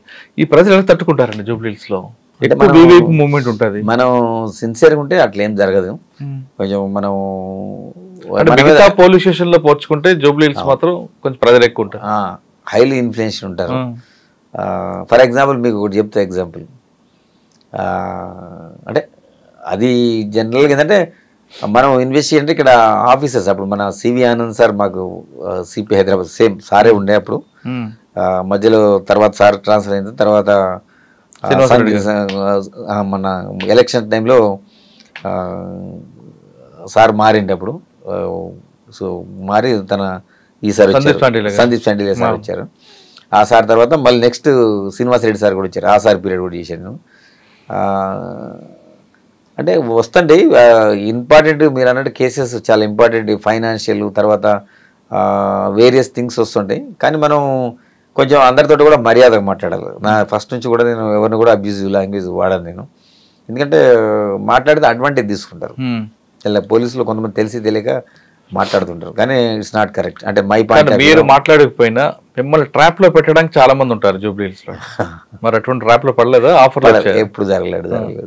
కానీ ఎక్కువ ఉంటాయండి, హనీ ట్రాప్స్ ఉంటాయి, చాలా వేరియస్ క్రైమ్స్ ఉంటాయి ఇక్కడ. ఇక స్టేట్ లో ఈ 2 స్టేట్లకు సంబంధించిన వాళ్ళందరూ కేంద్రీకృతమైనది జూబ్లీస్. ఫిలిం నగర్, జూబ్లీస్ అంటే 2 PSలు వస్తుంటాయి. సార్ మీకు జూబ్లీస్ లో బాగా గుర్తుపెట్టిన సంగతి, ఎందుకంటే మీరు 2 స్టేట్లకు సంబంధించిన వాళ్ళు చూసారు కాబట్టి. కేసు ఇన్వెస్టిగేషన్లో చాలా important. For example Lingotam Ram అని మన ఇక్కడ మన కృష్ణానగర్ దాంట్లో జరిగింది ఒకటి సంఘటన ఇంపార్టెంట్ మర్డర్ కేసు. అంటే ఏసీపీ కంటే నాకు నేనే సూపర్వైజర్ ఆఫీసర్ కాబట్టి నైట్ నేను అప్పుడే ఇంటికి వెళ్ళిన తర్వాత 11 o'clock నాకు కాల్ వచ్చింది, ఒక మర్డర్ జరిగింది మన ఇక్కడ కృష్ణానగర్లో. అక్కడ వాళ్ళు అరౌండ్ అందులో ఒక అతను ఆ రాము అంతాన్ని ఒక ఇంటికి వస్తాడు. ఇంటికి వచ్చిన తర్వాత వాళ్ళ ప్లాన్ ప్రకారమే బయట నుంచి వచ్చి అటాక్ చేసి దాదాపు అందులో 14 మంది అక్యూలు ఇన్వాల్వ్ అయ్యారు. అతన్ని అంటే భయంకరంగా అతన్ని పెనిస్ కూడా కట్ చేస్తారు అందులో ఆ కేసులో. అంతే అందులో ఆ కోపం ఉన్న అతను దాదాపు ఆయన బాడీ మీద నాకు తెలిసి ఒక 140-142 ఉన్నాయి కత్తిపోట్లు. అదే అంత భయంకరంగా చంపడం. ఎందుకంటే అంత కసి అతనికి ఏంటంటే యాక్చువల్గా అతను ఒక లేడీకి ఇష్టపడతాడు అతను, రాము అని అతను. ఇందులో ఉన్న నేరస్తుడికి కూడా ఒక అతనికి అదే లేడీతో సంబంధం ఉంది. అతను ఒక అక్యూడు. ఇంకొక అక్యూడ్ ఏంటంటే వీళ్ళందరూ కూడా అక్కడ మన హైదరాబాద్ అవుట్స్కట్స్లో సైబరాబాద్ లిమిట్స్లో అతను ఈ రాము అని ఇంకా వాళ్ళకి వేరే గ్యాంగ్, అతను వేరే స్టేట్ అంటే ఆంధ్ర నుంచి ఉన్నారు అక్యూళ్ళు, మన విజయనగరం నుంచి ఉన్నారు, తర్వాత వెస్ట్ గోదావరి నుంచి కూడా ఉన్నారు అందులో పార్టిసిపేట్ అక్యూళ్ళు. వీళ్ళందరూ అక్కడ తాడాట అని ఒక ఆట ఆడతారు గేమ్ అక్కడ. అలా ఆ గేమ్ ఆడినప్పుడు వీళ్ళందరూ మామూలు గేములు వసూలు చేసుకుంటుంటారు అక్కడ ఆ తాడాట ఆడినప్పుడు. అక్కడ ఆ విషయంలో వాళ్ళు డిస్ప్యూట్ అయ్యి ఈ రాము అని అతను వాడిని బాగా కొట్టిండు. అంటే ఆల్మోస్ట్ వాడు డెత్ అవుతుండే అందులో ఉన్న ఒక అక్యూడు. అది అతను వాడు మనసులో పెట్టుకున్నాడు. నా బాడీ అంతా డ్యామేజ్ చేసి నా ప్రొఫెషన్ ఏదైతే తాడాడు ఉంటుందో మొన్న అక్కడ ఆడకుండా రైవలరీ తోటి ఎలగొట్టిండు. అవన్నీ మనసులో పెట్టుకుని అతను ఎట్లా ఆయన చంపాలని గత 3-4 ఏళ్ళ నుంచి ప్రయత్నం చేస్తాడు. ఇతను కూడా వీళ్ళందరూ ఆ లేడీ ఇంటికి వచ్చేటోళ్ళు సోకాళ్ళుగా రివీల్ చేయడం. కానీ వచ్చినప్పుడు వాళ్ళ ఫ్రెండ్స్ ఎట్లయినా అతను చంపాలని ప్లాన్ వేసుకుంటారు. ఇతనికి అవసరం కలిపింది అమ్మాయి. Yes, exactly. కలిపిన తర్వాత అతను ఒకరోజు ఇంటికి, అంటే అతను ఎప్పుడు వచ్చినాక ఒక 4-5 నెంబర్ పెట్టుకొని వస్తాడు. లేడీ దగ్గరకు వస్తున్నారు కాబట్టి సింగిల్గా వచ్చినారు. జనరల్గా అతను మర్డర్ చేసే అవకాశం వాళ్ళకి దొరకట్లేదు. ఇతనికి ఉన్న వీక్నెస్ ఇది ఉన్నది కాబట్టి అక్కడికి వచ్చింది కాబట్టి ఆ రోజు సింగిల్గా వచ్చింది కాబట్టి వీళ్ళు కూడా చాలా ప్లాన్గా వస్తారు. అంటే 15 మంది అంటే నాట్ ఎ జూబ్, ఎందుకంటే జూబ్లీస్ అనేది ఇంపార్టెంట్. ఇక్కడ ఇంతమంది వచ్చి అటాక్ చేసి కాబట్టి మనం ఆ రోజు ఏదైతే సంఘటన జరిగిందో ఇమ్మీడియట్గా వచ్చేసి మనం వాళ్ళ ఎటు అటు పారిపోతారు. మనం సైంటిఫిక్గా ఆ నైటే మనం పికప్ చేయడం జరిగింది. మెయిన్ అక్యూల్ని 5 o'clock లోపల పికప్ చేసి అరెస్ట్ చేసి వాళ్ళకి తర్వాత దొరికాడండి. మెయిన్ అసలు సాధారణంగా కింద వాళ్ళు దొరుకుతారు కదా, పైన దొరకడు కదా. దొరికింది మాకు. మా ప్రయత్నంతో మా ఇన్స్పెక్టర్ ఫిలింనగర్ ఇన్స్పెక్టర్ ఉండే అప్పుడు శ్రీనివాస్ అని ప్రజెంట్ ఉన్నాడు ఆయన ఇప్పుడు కూడా. అతను తర్వాత జూబ్లీస్లో కూడా ఇంకొక ఇన్స్పెక్టర్ ఉన్నాడు వెంకటేశ్వర రెడ్డి అని ప్రజెంట్ ఉన్నాడు అతను. వీళ్ళిద్దరిని టీమ్స్ వైజ్ చేసి పంపిస్తే మేము టెక్నికల్గా ఇవన్నీ రివీల్ చేస్తాను. టెక్నికల్ పని చేస్తే వాళ్ళు లక్కీగా దొరికారు. మాకు కూడా అప్రిసియేషన్ వచ్చింది. అంటే ఇమీడియట్గా విత్-ఇన్ 13-14 అవర్స్లోనే మేము పికప్ చేసినాం. అంటే మర్డర్ అయిన ఒక 5-6 గంటల్లోనే పికప్ చేయడం జరిగింది. మెయిన్ ప్రధాన నిందితులు పికప్ చేసి కేసు కోర్టులో ఉందా? నడుస్తుంది ఇప్పుడు, ట్రయల్ నడుస్తుంది. ఇంకేం గుర్తున్నాడు సార్? కానీ జూబ్లీహిల్స్లో ఒక కేసులో ఒకటి పిలిచారనుకోండి, బాగా ప్రెజర్ వచ్చింది అన్నది కేసే ఉందా? అట్లే ఉంది కానీ వస్తుంది, మనం చెప్తే కన్విన్స్ అవుతారు. అట్లే ఉంటుంది, ప్రెజర్ ఉంటుంది. కానీ మనం కూడా వాళ్ళకి తిరిగి చెప్తే ప్రజలు అవుతాయి. కానీ ఎక్కువ పబ్బులు అని ఉంటాయి కదండి, పబ్బుల్లో డిస్టర్బెన్స్ ఎక్కువ ఉంటుంది. ఒకవైపు పబ్బుల నుంచి డబ్బులు వస్తున్న ఆరోపణలు ఉంటాయి, పబ్బులు పట్టుకోలేదు మీ ఆఫీసర్ల అక్షంతలు ఉంటాయి, పబ్బుల్లో గొడవలు అవుతుంటాయి. ఇదంతా ఎలాగండి? ఆ కల్చర్ని ఎలాగ మీరు అడ్జస్ట్ అయ్యారు? లేదు, మా పైన ఆఫీసర్స్ కూడా స్ట్రిక్ట్ మానిటరింగ్ ఉంటుంది. మాతో పాటు టాస్క్ ఫోర్స్ ఉంటుంది. మా సిపి గారు కానీ మా డీసీపీ గారు కానీ వీళ్ళందరూ మానిటరింగ్ చేస్తుంటారు. ఆ టైమింగ్స్ ఉంటాయి, స్పెసిఫిక్ టైమింగ్స్. మనం మామూలుగా ఫ్రైడే సాటర్డే 1 o'clock దాకా, మామూలు మిగతా రోజుల్లో మనం సండే 12 o'clock ఉంటుంది. ఆ టైమింగ్ స్ట్రిక్ట్గా అన్నీ బంద్ చేస్తారు. అట్లేం లేదు, స్ట్రిక్ట్గా వాడికి ప్రజెంట్ కాన్సెల్ పోతాడు. కొన్ని పబ్బులు కొంతమందికి ఇస్తాం. కానీ అప్పుడులోనే పబ్బుల్లో టైం నడకపోవడం వల్ల డబ్బుల కోసం ఆశించే ఒక ఇన్స్పెక్టర్ కూడా దొరుకుతారు, సస్పెండ్ అవుతారు కదా. అది మాకంటే ముందు అది జరిగింది. అది జరిగింది. ఇప్పుడు ఈ మధ్యకాలంలో అయితే అట్లాంటిది ఏం లేదు సంఘటన. అది సిన్సియర్గా అన్ని పబ్బులు బంద్ చేయటం, టైమింగ్స్ బంద్ చేయటం, మనకి పెద్ద సంఘటనలు కూడా ఏం జరగలేవు నాకు తెలిసి అయితే. మరి ఎక్కువ కాలం పనిచేయకుండా మరి ట్రాఫిక్ ఎందుకు వచ్చారు? ఎక్కువ అంటే మా డిపార్ట్మెంట్ ట్రాన్స్ఫర్స్ అనేది సర్వసాధారణం. కానీ 2 years చేయలేదు కదా మీరు? చేయలేదు, మనకి ఇది ఇచ్చారు కాబట్టి ఇది చేస్తున్నాం ఇప్పుడు అంతే. సార్ ఆల్మోస్ట్ 1 year వచ్చింది. ఇది కూడా లాండన్ ట్రాఫిక్ వచ్చారు. అవును, పంజాగుట్ట. ఇక్కడ కూడా మీకు ప్రెజర్ ఎక్కువ ఉంటుంది. ఇది జనరల్గా పంజాగుట్ట అంటారు చాలా మంది. పంజాగుట్ట అంటే ఇది ట్రాఫిక్ వెస్ట్. ఇది వెస్ట్ అంటే మనకి వెస్ట్ జోన్ మొత్తం వస్తుంది. కూర్చోటం బట్టి మేము పంజాగుట్టలో ఉంటుంది. ఓకే. ఈ ట్రాఫిక్ దీంట్లో నాకు వచ్చి దుడ్డు ఎస్ఆర్ నగర్ మీకు ఐడియా ఉంటుంది, పంజాగుట్ట ఉంటుంది, బంజారీల్స్ ఉంటుంది, జూబ్లీస్ ఉంటుంది. సార్ ఈ 4 కూడా సిటీకి పెద్ద హెడేక్ అండ్ పోలీస్ స్టేషన్లు. ఎక్కడ ఏ మూవ్మెంట్ సిటీలో జరగాలి ఈ 4 పోలీస్ లిమిట్స్లో ముఖ్యంగా పంజాగుట్ట. ఒకవైపు వివిఐపి మూవ్మెంట్ ఉంటుంది, ఒక పబ్లిక్ ఉంటుంది, ఇంకా పీక్ స్టేజ్లో అసలు చెప్పలేని బాధ ఉంటుంది. ఒకసారి ఒక జామ్ అయిందంటే 2-3 కిలోమీటర్లు ఈజీగా ఆగిపోతుంది. ఎలాంటి దీన్ని కంట్రోల్ చేస్తున్నారు ఇక్కడ? మెయిన్ నేను ఫస్ట్ మీకు అడిగాను, మీకు పబ్లిక్ ట్రాఫిక్ సెన్స్ ఉందా లేదా? ఉన్నది, హైదరాబాద్లో ఉన్నది. నేను వేరే సిటీస్ కూడా నాకు ఐడియా ఉన్నది, తిరిగాను. మనం అనుకుంటాం కానీ హైదరాబాద్లో మంచిగా ఉన్నది. ఇంతకుముందు మా సిపి ఆనంద్ సార్ కూడా చాలా ఎక్స్పీరియన్స్డ్ థింగ్. ఎందుకంటే ఆ సార్కి ట్రాఫిక్ మీద చాలా, ఆయన ట్రాఫిక్ లో 4 years చేశారు. ఎస్, ఎగ్జాక్ట్లీ అవగాహన ఉంది. మాకు చాలా వ్యాలిడ్ పాయింట్స్ చెప్తారు. అదేవిధంగా మా ట్రాఫిక్ అడిషనల్ కమిషనర్ విశ్వప్రసాద్ గారు, అదేవిధంగా ప్రజెంట్ డీసీపీ గారు రాహుల్ రెడ్డి గారు, వీళ్ళందరూ కూడా టీం వర్క్. మాకు ఏదన్నా సజెషన్స్ తనకున్న ఎక్స్పీరియన్స్ తోటి. మీకు వాళ్ళ సుపీరియర్స్ ఎలాంటి గైడెన్స్ ఇచ్చినా మీరు ఇంప్లిమెంట్ చేసినా పబ్లిక్ సపోర్ట్ లేకపోతే మీరేం చేయగలరు? ఉన్నది, అట్లేం లేదు. పబ్లిక్ సపోర్టు కూడా ఉన్నది. ఎందుకంటే అవేర్నెస్ ప్రోగ్రామ్స్ మనం చాలా ఆర్గనైజ్ చేయడం జరుగుతుంది. ఫర్ ఎగ్జాంపుల్ మీరు అన్నారు ఇంతకుముందు కొన్ని విషయాలు, ఇప్పుడు రైనీ సీజన్ చాలా డేంజర్, మిగతా సీజన్ల కంటే కూడా. రైనీ సీజన్ తీసుకుందామండి, వర్షం పడిందంటే ముందు నిమ్స్ జామ్ అవుతుంది. అవును, మీకు పెద్ద ప్యాక్ కనిపిస్తుంది, మరి ఎలా దాన్ని కంట్రోల్ చేస్తారు? అవును, ఈ మధ్య గారు మన ఈ నూతన ప్రభుత్వం వచ్చిన తర్వాత సీఎం గారు కొంత ఇనిషియేషన్ తీసుకున్నారు. ఇప్పుడు మనకి నిమ్స్ దగ్గర మీరు అన్నారు కదా, ఆ కేసీపీ అని ఉంటుంది, అదే రాజ్భవన్ ముందు ఉంటుంది.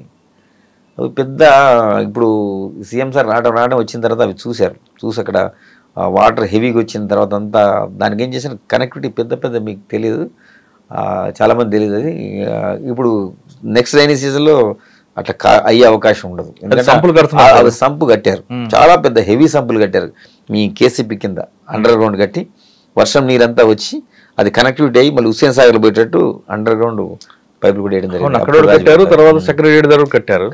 మీరు అయితే ఈ సంవత్సరం ప్రాబ్లం ఉండదు అంటున్నారు.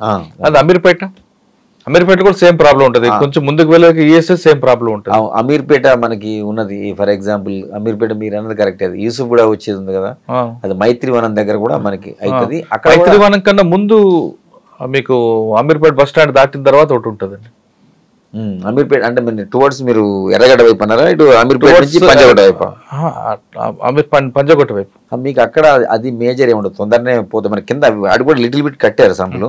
అక్కడ కూడా మైత్రివనం దగ్గర కూడా మనకి హర్ష మెస్ అవన్నీ ఉంటాయి, అక్కడ కూడా మనం కింద లిటిల్ బిట్ సంపులు కట్టారు. ఇప్పుడు ఏది వచ్చిన తర్వాత హోల్స్ తీసి అవి అంటే టైం పడుతుంది కానీ బట్ అప్ టు అంత ఇష్యూ ఉండకపోతే అనుకుంటాను నేను.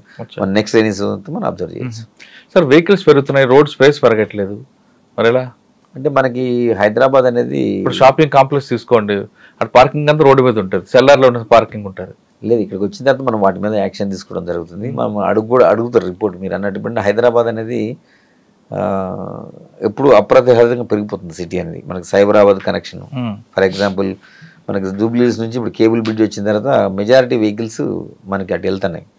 ఇది కనెక్టివిటీ సైబరాబాద్కి హైదరాబాద్కి. మీరు అన్నట్టు హైదరాబాద్లో క్రక్స్ ఇదే, ఈ 4 PS లిమిట్సే. ఏది ఎస్ఆర్ నగర్ కానీ జూబ్లీ కానీ పంజాగుట్ట. అంటే విఐపి మూవ్మెంట్, మన ప్రైమ్ మినిస్టర్ గారు వచ్చినా ఇటే వస్తారు, రాజ్భవన్కి వస్తారు, ప్రెసిడెంట్ గారు వచ్చినా ఇక్కడికి వచ్చారు. నేను ఇవన్నీ చేసిన బందోబస్తులు మేము. తర్వాత సీఎం గారిది రెగ్యులర్గా మూవ్మెంట్ ఉంటుంది, గవర్నర్ గారు ఉంటుంది. అవి కాక కూడా వేరే స్టేట్ సీఎంస్ కూడా వస్తారు రిగార్డింగ్ హాస్పిటల్స్ వాటి మీద. మీరు అన్నట్టు హబ్ ఇది, చాలా హబ్, చాలా ఇంపార్టెంట్. ఇక్కడ కూడా ఎప్పుడు మనం స్టాఫ్ని అప్రమత్తం వస్తాం మేము. ఈ సిగ్నల్స్ కూడా మనం మీరు అన్నట్టు స్టాప్ లైన్స్, తర్వాత ఈ ఓవర్ స్పీడింగ్, తర్వాత సిగ్నల్ జంపింగ్, వీటన్నిటి మీద కూడా మనం రెగ్యులర్గా వాచ్ పెడుతున్నాం, ఫైన్స్ వేస్తున్నాం. పబ్లిక్ కూడా అవేర్నెస్ కొన్ని ప్రోగ్రామ్స్ మనం కండక్ట్ చేయడం జరుగుతుంది. దాంతో మనకి ఈ విఐపి మూమెంట్స్లో కూడా అప్పటి లెక్క పాత రోజుల లెక్క మనం ఆపుతాం. ఈ సీఎం గారు వచ్చిన తర్వాత స్పెసిఫిక్గా సిపి గారు చెప్పడం జరిగింది, విఐపీస్ ఎవరు కూడా అంటే అంతకుముందు మొత్తం కంప్లీట్ ఆపేది, అలా కాకుండా ఇప్పుడు సెమీ గ్రీన్ చేస్తున్నాం. కొన్ని వెహికల్స్ ఉంటూనే ఉంటాయి వాళ్ళ రూట్లో కూడా.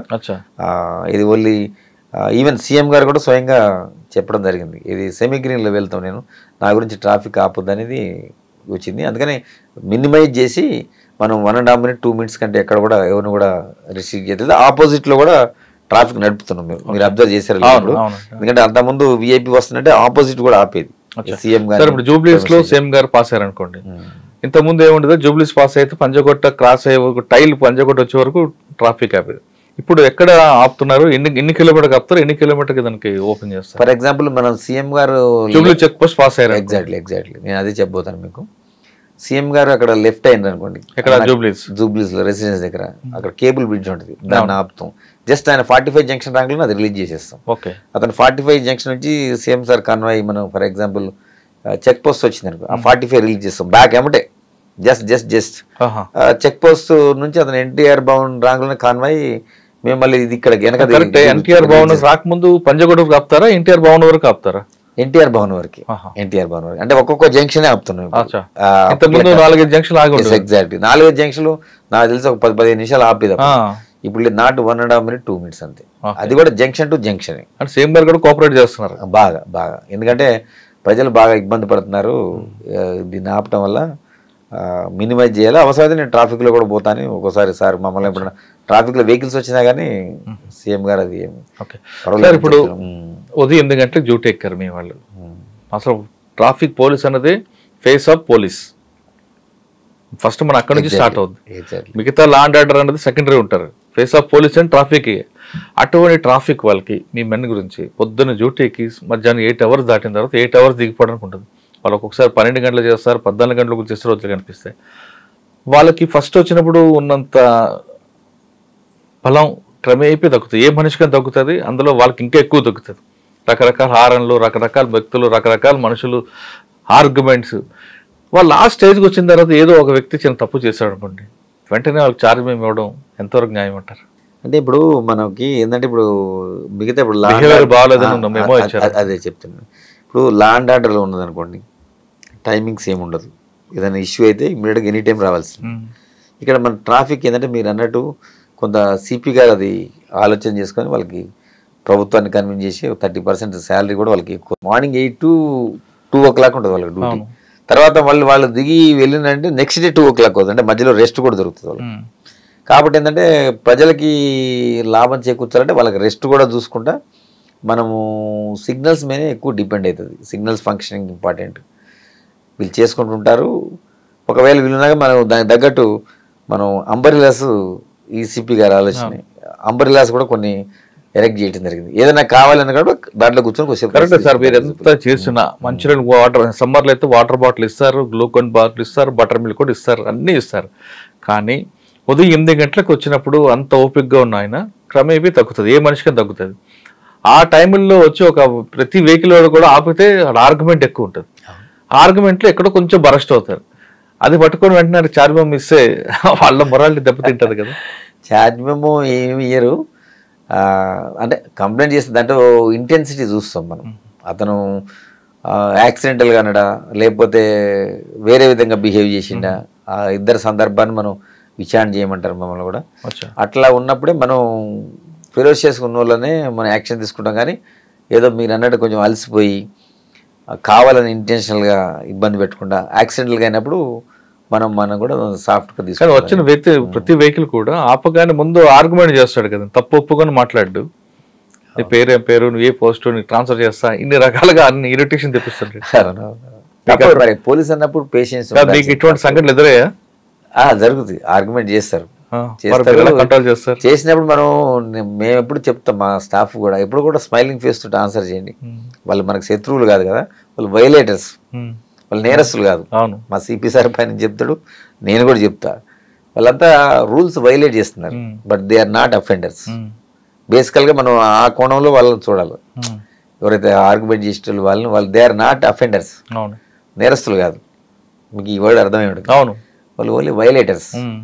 వైలేట్ చేస్తున్నారు కాబట్టి వాళ్ళని మనం ఎడ్యుకేట్ చేయాలి. మీరు కొంచెం సాఫ్ట్ కార్నర్ వెళ్తారు. వైలేటర్స్ కాదు వాళ్ళు, అఫెండర్స్ కాదు, ఓన్లీ వైలేటర్స్. ఇవాళ వైలేటర్ రేపు అఫెండర్ అవుతాడు కదా. అయితే అట్లాంటి దాంట్లో మనం కేసు రిజిస్టర్ చేపిస్తాం, మనం దేశంపై కంప్లైంట్ లాడ్జ్ చేపిస్తాం. అన్నెసెసరీగా మనం ఫిజికల్గా ఎవరైనా అటాక్ చేసి, ఫర్ ఎగ్జాంపుల్ మీరు డ్రంక్ అండ్ డ్రైవ్ ఉంటుంది, పోలీస్ మేజర్గా మోర్ ఇంపార్టెంట్. డ్రంక్ అండ్ డ్రైవ్లో కూడా కొంతమంది మీరు అన్నట్టు ఆ కోణంలో బాగా ఇబ్బంది పడతారు, హై లెవెల్ పోతారు. పోయినప్పుడు అందుకనే మాకు అందరు కూడా కెమెరాస్ ఉంటాయి, బాడీ ఓన్ కెమెరాస్ ఉంటాయి. అందులో రికార్డ్ అవుతుంది ప్రతిదీ. ఎగ్జామిన్ చేస్తాం. అతను తాగి దిగిపోయిన తర్వాత అతనికి తెలిసిపోతుంది. అప్పుడు కొద్దిసేపు సార్ ఒక సంగతి చెప్పండి, ముందు తాగినప్పుడు ఆవేశం ఉండి తాగిన తర్వాత దిగిపోయిన తర్వాత ఎలా మాట్లాడు అంటే పేరు రివీల్ చేయకుండా చెప్పండి. ఒకటి నేను చూసిన పెద్ద వాళ్ళు కూడా మంచిగా. నేను రీసెంట్గా ఒక డాక్టర్ చూసిన. అతను డాక్టరే 31st అప్పుడు దొరికిండు. డ్రంక్ అండ్ డ్రైవ్లో దొరుకుతాడు. డ్రంక్ అండ్ డ్రైవ్ మీరు అన్నిటికంటే డేంజర్ అంటే మీరు ఇంతకుముందు కూడా మాట్లాడుకున్నాం మనం. అన్నిటికంటే డేంజర్ డ్రంక్ అండ్ డ్రైవ్. ఎందుకంటే అతను డ్రంక్ చేసిన తర్వాత అతనికి పని చేయదు, అంటే కొంచెం అదొక స్టేటస్లో పోతాడు. అప్పుడు డ్రైవ్ చేస్తే ఇప్పుడు నా పిల్లలు ఉండొచ్చు, మీ పిల్లలు ఉండొచ్చు, మన కుటుంబ సభ్యులు ఇంకెవరైనా కావచ్చు, వాళ్ళు ఏం చేయని తప్పుకి ఇతను చేసిన ర్యాష్ డ్రైవింగ్ తోటి బలైపోతే ఒక లైఫ్ పోతుంది. మనిషి ఇంకేదైనా మనం తెచ్చేది కానీ లైఫ్ అనేది తెచ్చేయలేము. అందుకనే ప్రభుత్వాలు కూడా ఆలోచించి డ్రంక్ అండ్ డ్రైవ్ సీరియస్ స్ట్రిక్ట్గా ఇంప్లిమెంట్ చేస్తున్నారు. కాబట్టి నేను చెప్తున్నా, చదువుకున్న వాళ్ళు, ఎడ్యుకేటెడ్, అంతా నాలెడ్జ్ ఉన్న వాళ్ళు కూడా కొన్ని తప్పులు చేస్తుంటారు. అతను ఇట్లా చేస్తుంటారు కొంతమంది. ఏంటంటే అక్కడ దాకా డ్రైవింగ్ చేసుకుంటూ వస్తారు. వచ్చిన తర్వాత ఆ పోలీసు ఆడు చెక్ చేస్తుందంటే అమ్మటే వాళ్ళ వైఫ్ను కూర్చోబెడతారు ఆమె దాగపోతే చేంజ్ చేస్తాడు చేస్తారు. మేమేం చేస్తామంటే జనరల్గా మేము వీళ్ళు ఏమనుకుంటారంటే ఇక్కడే చెక్ చేస్తున్నారు అనుకుంటారు, కానీ మేము సీక్రెట్ వెనక కూడా పెడతాం మేము కొంతమంది పబ్లిక్లో, కొంతమంది అక్కడ కెమెరా ఇచ్చి పెడతాం. అట్లా వచ్చి మా 100 మీటర్లకు అవతల రెండు పెడతాం. అది తెలియదు అది. అంటే నేను ఇంతకుముందు నక్సలిజం కూడా ఎక్స్పీరియన్స్ చెప్తాను కదా, అట్లా వెహికల్ చెకింగ్ చేసినప్పుడు మేము ఆ దూరంగా కూడా పెడతాం, వెనకాల కట్ ఆఫ్ అంటారు దాన్ని, ఆ కట్ ఆఫ్ లో కూడా పెడతాం. వీళ్ళకి అవేర్నెస్ ఉంటుంది కదా, వచ్చి టక ఆర్గ్యూ చేస్తారు. అప్పుడే నేను నడపలేదు బండి, మా వైఫ్ నడిపింది, అట్లా జరిగింది. నిజంగా నా వైఫ్నే పెట్టింది పాపం. అట్లా ఒకటి కాదు చాలా చూసి నేను. అయితే దొరికిన తర్వాత నేను నో సార్ నేను నడపలేదు అంటాడు. మనం బాబు మీరు డాక్టర్ గారు మీరు నడిపారు, ఎందుకు అబద్ధం ఆడతారంటే లేదు సార్ అంటాడు. వాళ్ళ పైన మా సుపీరియర్స్ కూడా కంప్లైంట్ చేస్తారు, వాళ్ళు కూడా మా వాళ్ళు ఏమైనా తప్పు పెట్టారని వాళ్ళకి డౌట్ ఉంటుంది. ఇవాళ రేపు టెక్నికల్ ఆధారాలు ఉన్నాయి. ఫర్ ఎగ్జాంపుల్ మనం ఏం చేస్తాం, సీసీ ఫుటేజ్ కలెక్ట్ చేస్తాం. ఇప్పుడు అతను జర్నీ ఎక్కడ స్టార్ట్ అవుతుంది, ఒక హోటల్ నుంచి స్టార్ట్ అవుతుంది. ఆ హోటల్ కూడా తెప్పించింది, ఆ హోటల్లో బండి స్టార్ట్ అయినప్పుడు ఎక్కుతారు కదా వెహికల్, ఎక్కుతాడు. తర్వాత ఇక్కడ మారింది ఉంటుంది కదా, ఇక టెక్నికల్ గా కళ్ళ ముందు చూపించిన తర్వాత అప్పుడు దండం పెడతాడు, తప్పైంది సార్ అంటే మరి ఎందుకు జరిగిందేమో జరిగింది, మీరు వైలేట్ చేశారు, మీరు ఇంకా నేరం చేయలే, మీరు వైలేట్ చేసి నేరం చేశారు కదా, అదే అంటాను నేను. మరి ఇది ఏంటి డాక్టర్ గారు, మరి ఇంతమందికి మీరు ప్రాణం పోసిందంటారు కదా, మరి అంటే సరే సార్ తప్పైంది అని మీ ఒకటి అడిగారు కాబట్టి ఎగ్జాంపుల్. అంటే ఆ లెవెల్ మనుషులు కూడా ఆ టైంలో కొన్ని అట్లా జరిగిన సంఘటనలు. మీకున్న అనుభవంలో అంటే దాదాపు సంవత్సరం అవుతుంది, 1 year ఆల్మోస్ట్. అమ్మాయిలు కూడా తాగి దొరుకుతుంటారు కదా, వాళ్ళతో ఎలాంటి ఇబ్బందులు ఉంటాయి? అంటే జనరల్గా మేల్ లెక్కన వాళ్ళు కూడా ఏంటంటే కొంచెం ఆర్గ్యుమెంట్ చేస్తారు, నేను నడపలేదను, నడిపిందను, తాగలేదను, తొందరగా మనం ఊదమని చెప్తాం కదా, వాళ్ళు సహకరించరు. చెప్తాం, మనం హాస్పిటల్కి పంపించి బ్లడ్ శాంపిల్ కలెక్ట్ చేస్తాం. సార్ ఆ టైంలో లేడీ హోమ్ గార్డ్ ఉంటారా? ఉంటారు, కంపల్సరీ ఉంటారు, ప్రతి రోజు కూడా ఉంటారు, నాట్ ఓన్లీ సింగిల్. ఎందుకంటే ఉమెన్ డీల్ చేయాలంటే కంపల్సరీ ఉమెన్ ఉండాలి, వాళ్ళని చెక్ చేయాలన్నప్పుడు ఉమెనే చేస్తారు కంపల్సరీ. కానీ కొంతమంది అమ్మాయిలు తాగిన తర్వాత పోలీసులు మమ్మల్ని అడ్డుకున్నారు, మిస్బిహేవ్ చేస్తారు, ఉల్టా కంప్లైంట్ ఇస్తుంటారు కదండి. అందుకని మన దగ్గర బాడీ ఓవర్ కెమెరాస్ ఉంటాయి కదా, అప్పుడు ఆ కొద్దిసేపు ఆర్గ్యుమెంట్ చేస్తారు, మన కెమెరా చూపించిన తర్వాత వాళ్ళు ఏం మాట్లాడారు. దిగిపోయిన తర్వాత ఎలా ఉంటారండి వీళ్ళందరూ? మందు దిగిన తర్వాత ఎలా ఉంటారు మీ దగ్గర? అప్పుడు బతిలాడుతుంటారు, మందులో ఉన్నప్పుడు కొంచెం పులి, తర్వాత పిల్ల తప్పదు కదా, మన వైలేషన్ చేశారు. సార్ సాధారణంగా మీరు దొరకకుండా తాగిన తర్వాత దొరకకుండా వెళ్ళాలంటే ఏం చేయాలి? అంటే ఎంత తాగమని అర్థం, దొరకకుండా కాదు. యాక్చువల్ బిఎస్సి ఉంటుంది మనకి, యాక్చువల్గా మనం 35 వచ్చిన దాకా కూడా మనం వాళ్ళని మనం ఏం బుక్ చేయము. 35 ఒక బీరు తాగితే 60 వస్తుంది కదా సార్. అంటే అది బాడీ టు బాడీ వేరియేషన్ వస్తుంది మీరు అన్నట్టు. అది మనం సైంటిఫిక్ గా ఫిక్స్ చేశారు, హ్యూమన్ మనిషిని మనలో బాడీ హీట్ బట్టి కూడా ఎందుకంటే ఇప్పుడు దాని తర్వాతే వాడు బ్రెయిన్ కరెక్ట్ గా ఉండదు, అప్పుడు యాక్సిడెంట్ చేసే అవకాశం ఉంటుంది అని చెప్పేసి మనం అక్కడికి ఫిక్స్ చేసేది దాన్ని. 35 వచ్చినా కానీ మీకు ఏం పంపించేస్తారు. 36 వచ్చింది అనుకో తప్పదు, బుక్ చేస్తారు. కానీ కొంతమంది 70, 80, 90 వస్తుంటాయి. అంటే దాన్ని బట్టి ఉంటుంది.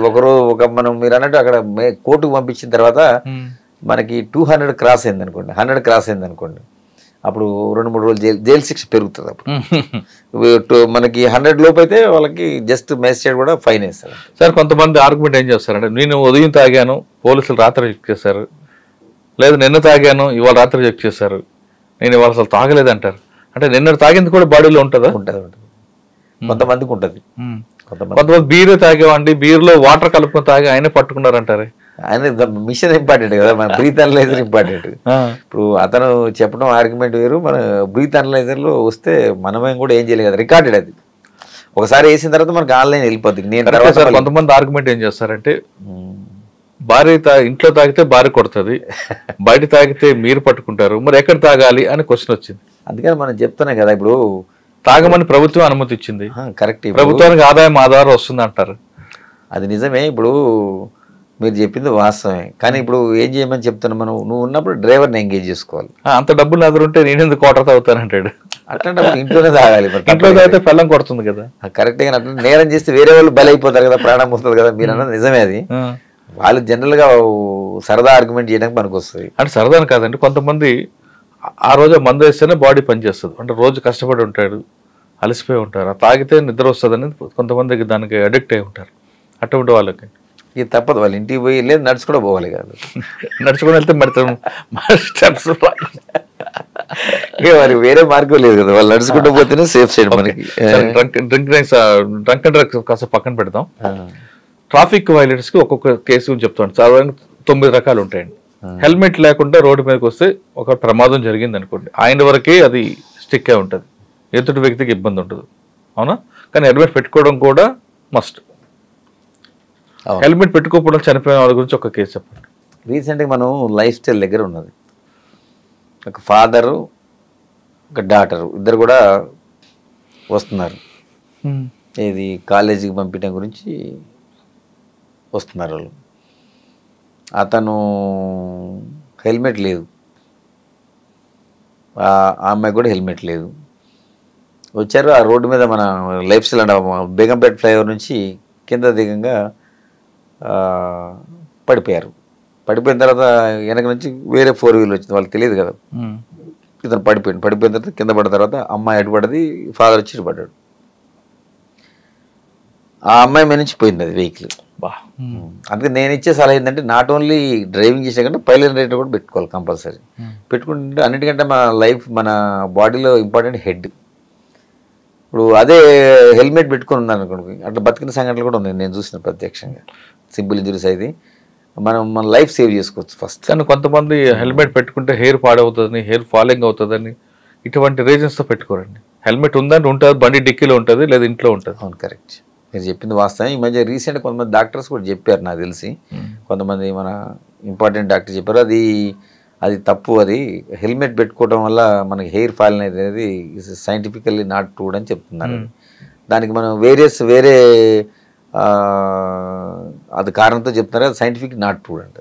హెల్మెట్ కూడా వెహికల్ రోడ్డు మీదకి వచ్చిందంటే ఖచ్చితంగా హెల్మెట్ ఉండాలి, ఉంటేనే పైలట్ డ్రైవర్ ఇద్దరు కూడా. ఇద్దరు ఉంటేనే బెస్ట్ అది. Right sir. కానీ ఇక్కడి వరకు వెళ్తాం అని వస్తుంటారు, హెల్మెట్ అవసరం అంటారు. అదే ఇప్పుడు మన మనిషి జీవితమే క్షణభంగురం అంటారు. ఇప్పుడు ప్రమాదం ఎక్కడ పొంచిందో మనకు తెలియదు. అందుకే అందరికి నేను ఇచ్చే అడ్వైజ్ ఏంటంటే, ఇక అది రిస్క్. మీరు పెట్టుకోకుండా వస్తే ఏమైందంటే, లైఫ్ అయితే ఎవరు తెచ్చిరు, ఏదో ఫైన్ వేస్తారో అది వేరే విషయం. ఫైన్ పేమెంట్ చేస్తారు, ఫైన్ అనేది ఇంపార్టెంట్ కదన్న. ఎవరు లైఫ్కి వాళ్ళే ప్రొటెక్ట్ చేయాలి. నీ మీద నీ కుటుంబ సభ్యులందరూ ఆధారపడి ఉంటారు, లేకపోతే మీ పేరెంట్స్ ఆధారపడి ఉంటారు నీ లైఫ్ గురించి. అందుకని లైఫ్ అనేది చాలా ఇంపార్టెంట్ కాబట్టి హెల్మెట్ పెట్టుకోవటం మస్ట్ అంటే వాళ్ళని రక్షించుకున్నట్టు అని నేను అనుకుంటాను. Okay sir. సెకండ్, హెల్మెట్ పెట్టుకో ప్రమాదానికి ఆయన ఒకరే బాధ్యత అవుతాడు, లేదా ఆయన మీద కుటుంబం ఆధారపడి ఉంటుంది, ఆయన నష్టపడతారు. కానీ రాంగ్ రూట్లో రావడం వల్ల ఒక ప్రమాదం జరిగితే ఆయనకి ప్రమాదమే, కరెక్ట్ రూట్లో వస్తున్న ఆయనకి ప్రమాదం జరుగుతాయి. దీనికి సొల్యూషన్ ఏంటి? అందుకని మనం యాక్చువల్గా రాంగ్ రూట్లో వచ్చిన మా సిపి సార్ కూడా ఈ మధ్య సీరియస్గా పెట్టారు. వాళ్ళ వెహికల్ సీజ్ చేయండి, తర్వాత కొంచెం వాళ్ళ కౌన్సిలింగ్ చేయండి అని. ఎందుకంటే మీరు అన్నది చాలా వాస్తవం. అది మనం జూబ్లీ చెక్ పోస్ట్ 2-3 సార్లు అయినాయి సంఘటనలు అక్కడ ఎక్కువ సార్. అసలు ఎగ్జాక్ట్లీ ఎస్ అక్కడ చెక్ పోస్ట్ దగ్గర కొంతమంది ఏంటంటే వైలేట్ చేసి, అది మీరు అన్నట్టు సిగ్నల్ జంపింగ్ ఒకటి, రాంగ్ డైరెక్షన్ కూడా వస్తుంది. మేము స్పెషల్ డ్రైవ్ పెడతాం మేము అక్కడ. కారణం ఎందుకంటే అది ఇంపార్టెంట్ ఏరియా మీరు అన్నట్టు. అట్లా చాలా ప్లేసులు ఉన్నారు. ఇక్కడ మనం 1/12 విరించి ఉన్నది, అక్కడ కూడా రాంగ్ సైడ్ వస్తారు. ఈ ప్లేస్లో మేము ఒక్కొక్క 1 వీక్ మా పైన ఆఫీసర్ చెప్పాక స్పెషల్ డ్రైవ్ చేపిస్తున్నాం. ఎందుకంటే అవేర్నెస్ మీడియాలో కూడా బాగా సహకరిస్తారు. ఇక్కడ అన్ని మీడియాలో కూడా మనం పబ్లిష్ చేయడం జరిగింది. చాలా కటింగ్స్ వచ్చినాయి పబ్లిక్లో, మెసేజ్ వేయాలి. ఇప్పుడు మీరు అన్నది చాలా వాస్తవం. అది ఇప్పుడు అతను సిగ్నల్ జంప్ అయినప్పుడు ఏం చేస్తాడు, అది పడ్డ తర్వాత రెడ్ వచ్చిన తర్వాత పోవద్దు. పోవడం వల్ల ఏమవుతుంది, అవతల నుంచి వచ్చే వ్యక్తి అతను ఏం తప్పు చెప్పినా అతను కూడా బలి అవుతాడు. మీరు అన్నది నిజం. అది ఇప్పుడు అతను ప్రాణం తీసే హక్కు ఇతనికి ఎక్కడిది లేదు కదా. అందుకని ఇది మనం మీ మీడియా ద్వారా కూడా ఈ అవేర్నెస్ రావాలంటే మేము చెప్తాం. మీడియా కూడా చాలా కీలక పాత్ర పోషిస్తుంది ఈ విషయంలో. ఎందుకంటే అవేర్నెస్ తీసుకురావాలి ఈ ప్రజల్లో, కానీ తర్వాత పేరెంట్స్ కూడా అవేర్నెస్ తీసుకురావాలి. ఆ పిల్లలు ఇట్లా ర్యాష్గా ఇది రాంగ్ సైడ్ డ్రైవింగ్ కానీ ఇది కానీ చాలా అది మీరు చాలా స్పష్టంగా చెప్పారు ఇందాక. వాళ్ళకి కాదు, అనవసరంగా ఎదుటి వాళ్ళు ప్రాణం తీసేయడానికి ఇదవుతుంది. అందుకని మనం ఇంకా మనం తగ్గిస్తున్నాం. బట్ ఇంకా కూడా అందరు కూడా సమాజం, సొసైటీ, మీడియా అందరూ కూడా సహకరిస్తేనే అది మనం చాలా వరకు తగ్గించుకునే అవకాశం. Okay sir, number 4 triple driving. దానివల్ల మాకే నష్టం జరుగుతుంది, నీకేమిటి అని అడుగుతుంటారు. పడితే మేము పోతాం కదా, నీకెందుకు క్వశ్చన్ చేస్తే మీరేం చెప్తారు? వాళ్ళకే ఇప్పుడు మనం ఒక ఏదైనా వెహికల్ మనకి డిజైన్ చేసినప్పుడు ఏంటంటే 2 వీలర్ అనేది ఇద్దరికి, అది నాట్ 3 పర్సన్స్. మనం వేగంగా పోయినప్పుడు లేదా ఏదైనా అనుకోకుండా ఒక ఇక్కడ రోడ్డు మీద గుంటలు ఉంటాయి, అట్లాంటప్పుడు ఏంటంటే ఆ ట్రిపుల్ రైడింగ్ పోయినప్పుడు అంటే వాడు ఆ బండి డిజైన్ చేసిన మోడలే వేరు. ఆ ట్రిపుల్ రైడింగ్ వల్ల దాని కెపాసిటీ కోల్పోతుంది ఆ వెహికల్. దాంతో ఏమైతే ఎక్కడైనా బండి పడిపోయి వాళ్ళ ప్రాణం పోయే అవకాశం ఉంటుంది. వాళ్ళకి అది తెలియదు. అది నేను ఆమె ఎక్స్పర్ట్ వేరు, ఆ బండి డిజైన్ చేసింది దాని గురించి. అంతకంటే ఎక్కువ ఉంటే ఆ బండి ఎక్కడైనా జరిగితే అది స్పీడ్లో కానీ లేకపోతే మనం టర్నింగ్లో కానీ కింద పడిపోయే అవకాశం ఉంటుంది. చాలా మందికి తెలియదు ఆ విషయం. అది మీ ద్వారా కూడా అందరికి చెప్పాలని కోరుకుంటాను. ఓకే సార్, ఇంకా జిగ్జాగ్ జర్నీ, రోడ్ ఖాళీగా ఉన్నా ఏదన్నా ఒక మంచి బైక్ దొరికిందంటే ఇంకా బైక్ వేసుకొని హెల్మెట్ లేకుండా ఒక అమ్మాయి వెనక్కి కూర్చోపెట్టుకొని జిగ్జాగ్ చేస్తారు. అందులో ఉన్న ఎంజాయ్మెంట్ వేరు అంటారు. అటువంటి వాళ్ళకి మీరు ఇచ్చే సమాధానం ఏంటి? అది మీకు తెలుసు, నాకు తెలుసు, అది తప్పు అంట నేను. ఎందుకంటే అట్లా జిగ్జాగ్ మన స్పీడ్గా పోవటం వల్ల వాళ్ళ ప్రాణంతో పాటు ఎదుటి వాళ్ళకు కూడా నష్టం చేసే అవకాశం ఉంటుంది. ఎదుటి వాళ్ళు వెళ్ళిపోతే నాకేంది, నేను బాగా వెళ్తున్నాను కదా అంటాడు. అట్లా కాదు కదా, ఎందుకంటే ఈ సమాజంలో ఇంకొకరిని చెప్పే హక్కు మనకి ఇవ్వలేదు. ఇప్పుడు మీరు మీ ప్రాణం తీసుకున్నా పర్వాలేదు, నన్ను మీ ప్రాణం కూడా కాపాడుకోవాలి. ఎందుకు అనవసరంగా మనకు దేవుడు ఇచ్చిండు, లైఫ్ ఇచ్చిండు, సొసైటీలో మీకు ఒక రోల్ ఇచ్చిండు. ఆ రోల్ నువ్వు పోషించుకోవాలా, నీ తల్లిదండ్రులు హ్యాపీ ఉండాలా, సొసైటీ హ్యాపీ ఉండాలా, మీరు కూడా హ్యాపీగానే ఉండాలి. అది ఉండాలంటే మరి మీరు ఇది తప్పదు, దాన్ని కంట్రోల్ చేసుకొని అట్లాంటి పిచ్చి పనులు చేయొద్దని నేను రిక్వెస్ట్ చేస్తున్నాను మీ ద్వారా కూడా. ఓకే, నెక్స్ట్ కార్ డ్రైవ్ తీసుకుందాం. సీట్ బెల్ట్ మస్ట్ అంటారు. సీట్ బెల్ట్ పెట్టుకుంటే షర్ట్ అని అయిపోతుంది, సీట్ బెల్ట్ పెట్టుకోరు. సీట్ బెల్ట్ పెట్టుకుంటే ఏ విధంగా ఉంటే, పెట్టుకోకపోతే జరిగే నష్టం ఏంటి?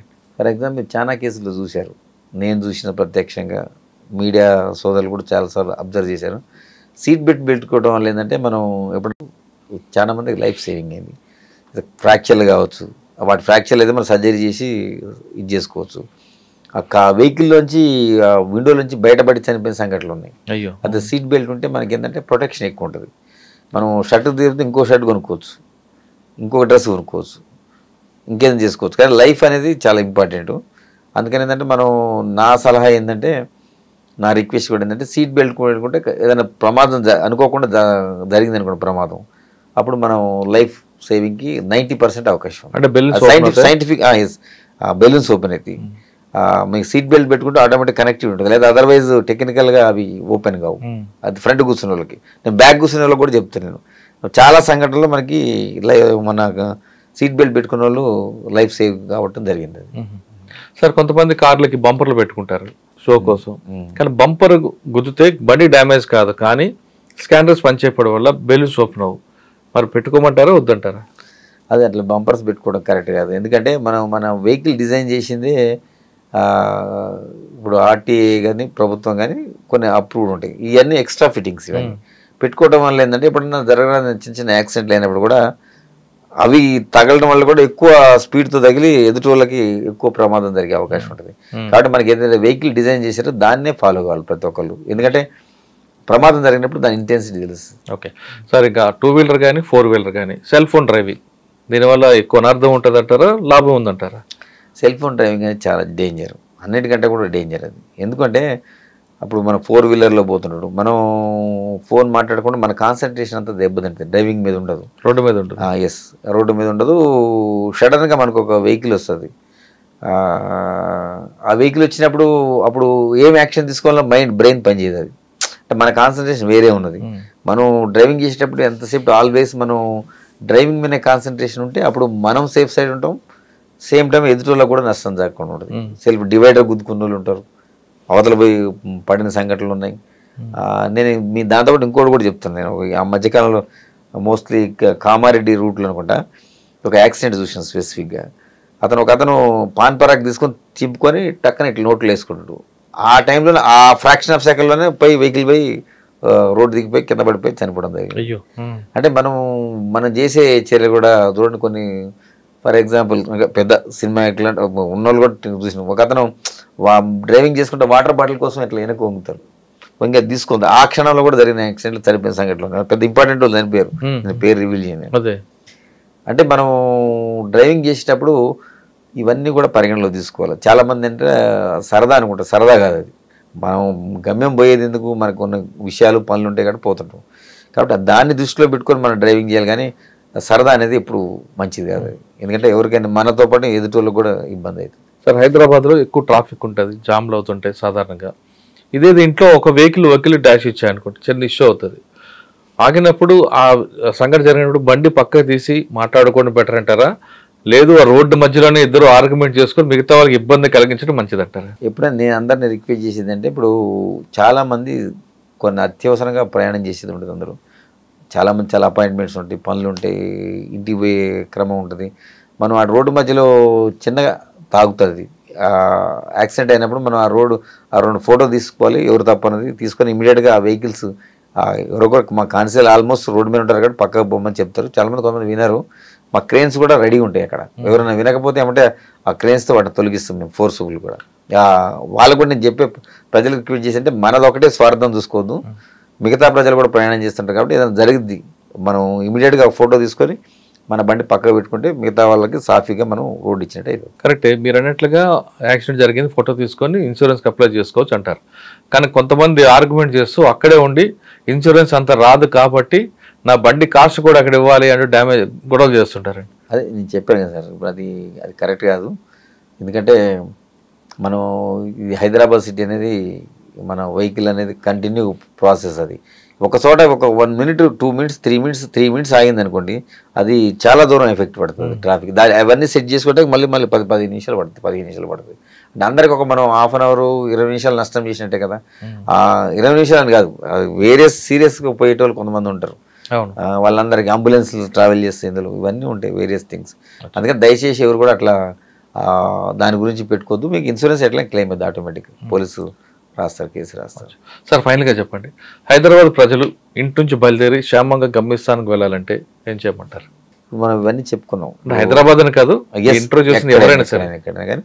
అందరికీ మా పోలీస్ శాఖ తరఫున విజ్ఞప్తి ఏంటంటే, మీ మీడియా ద్వారా, iDream ద్వారా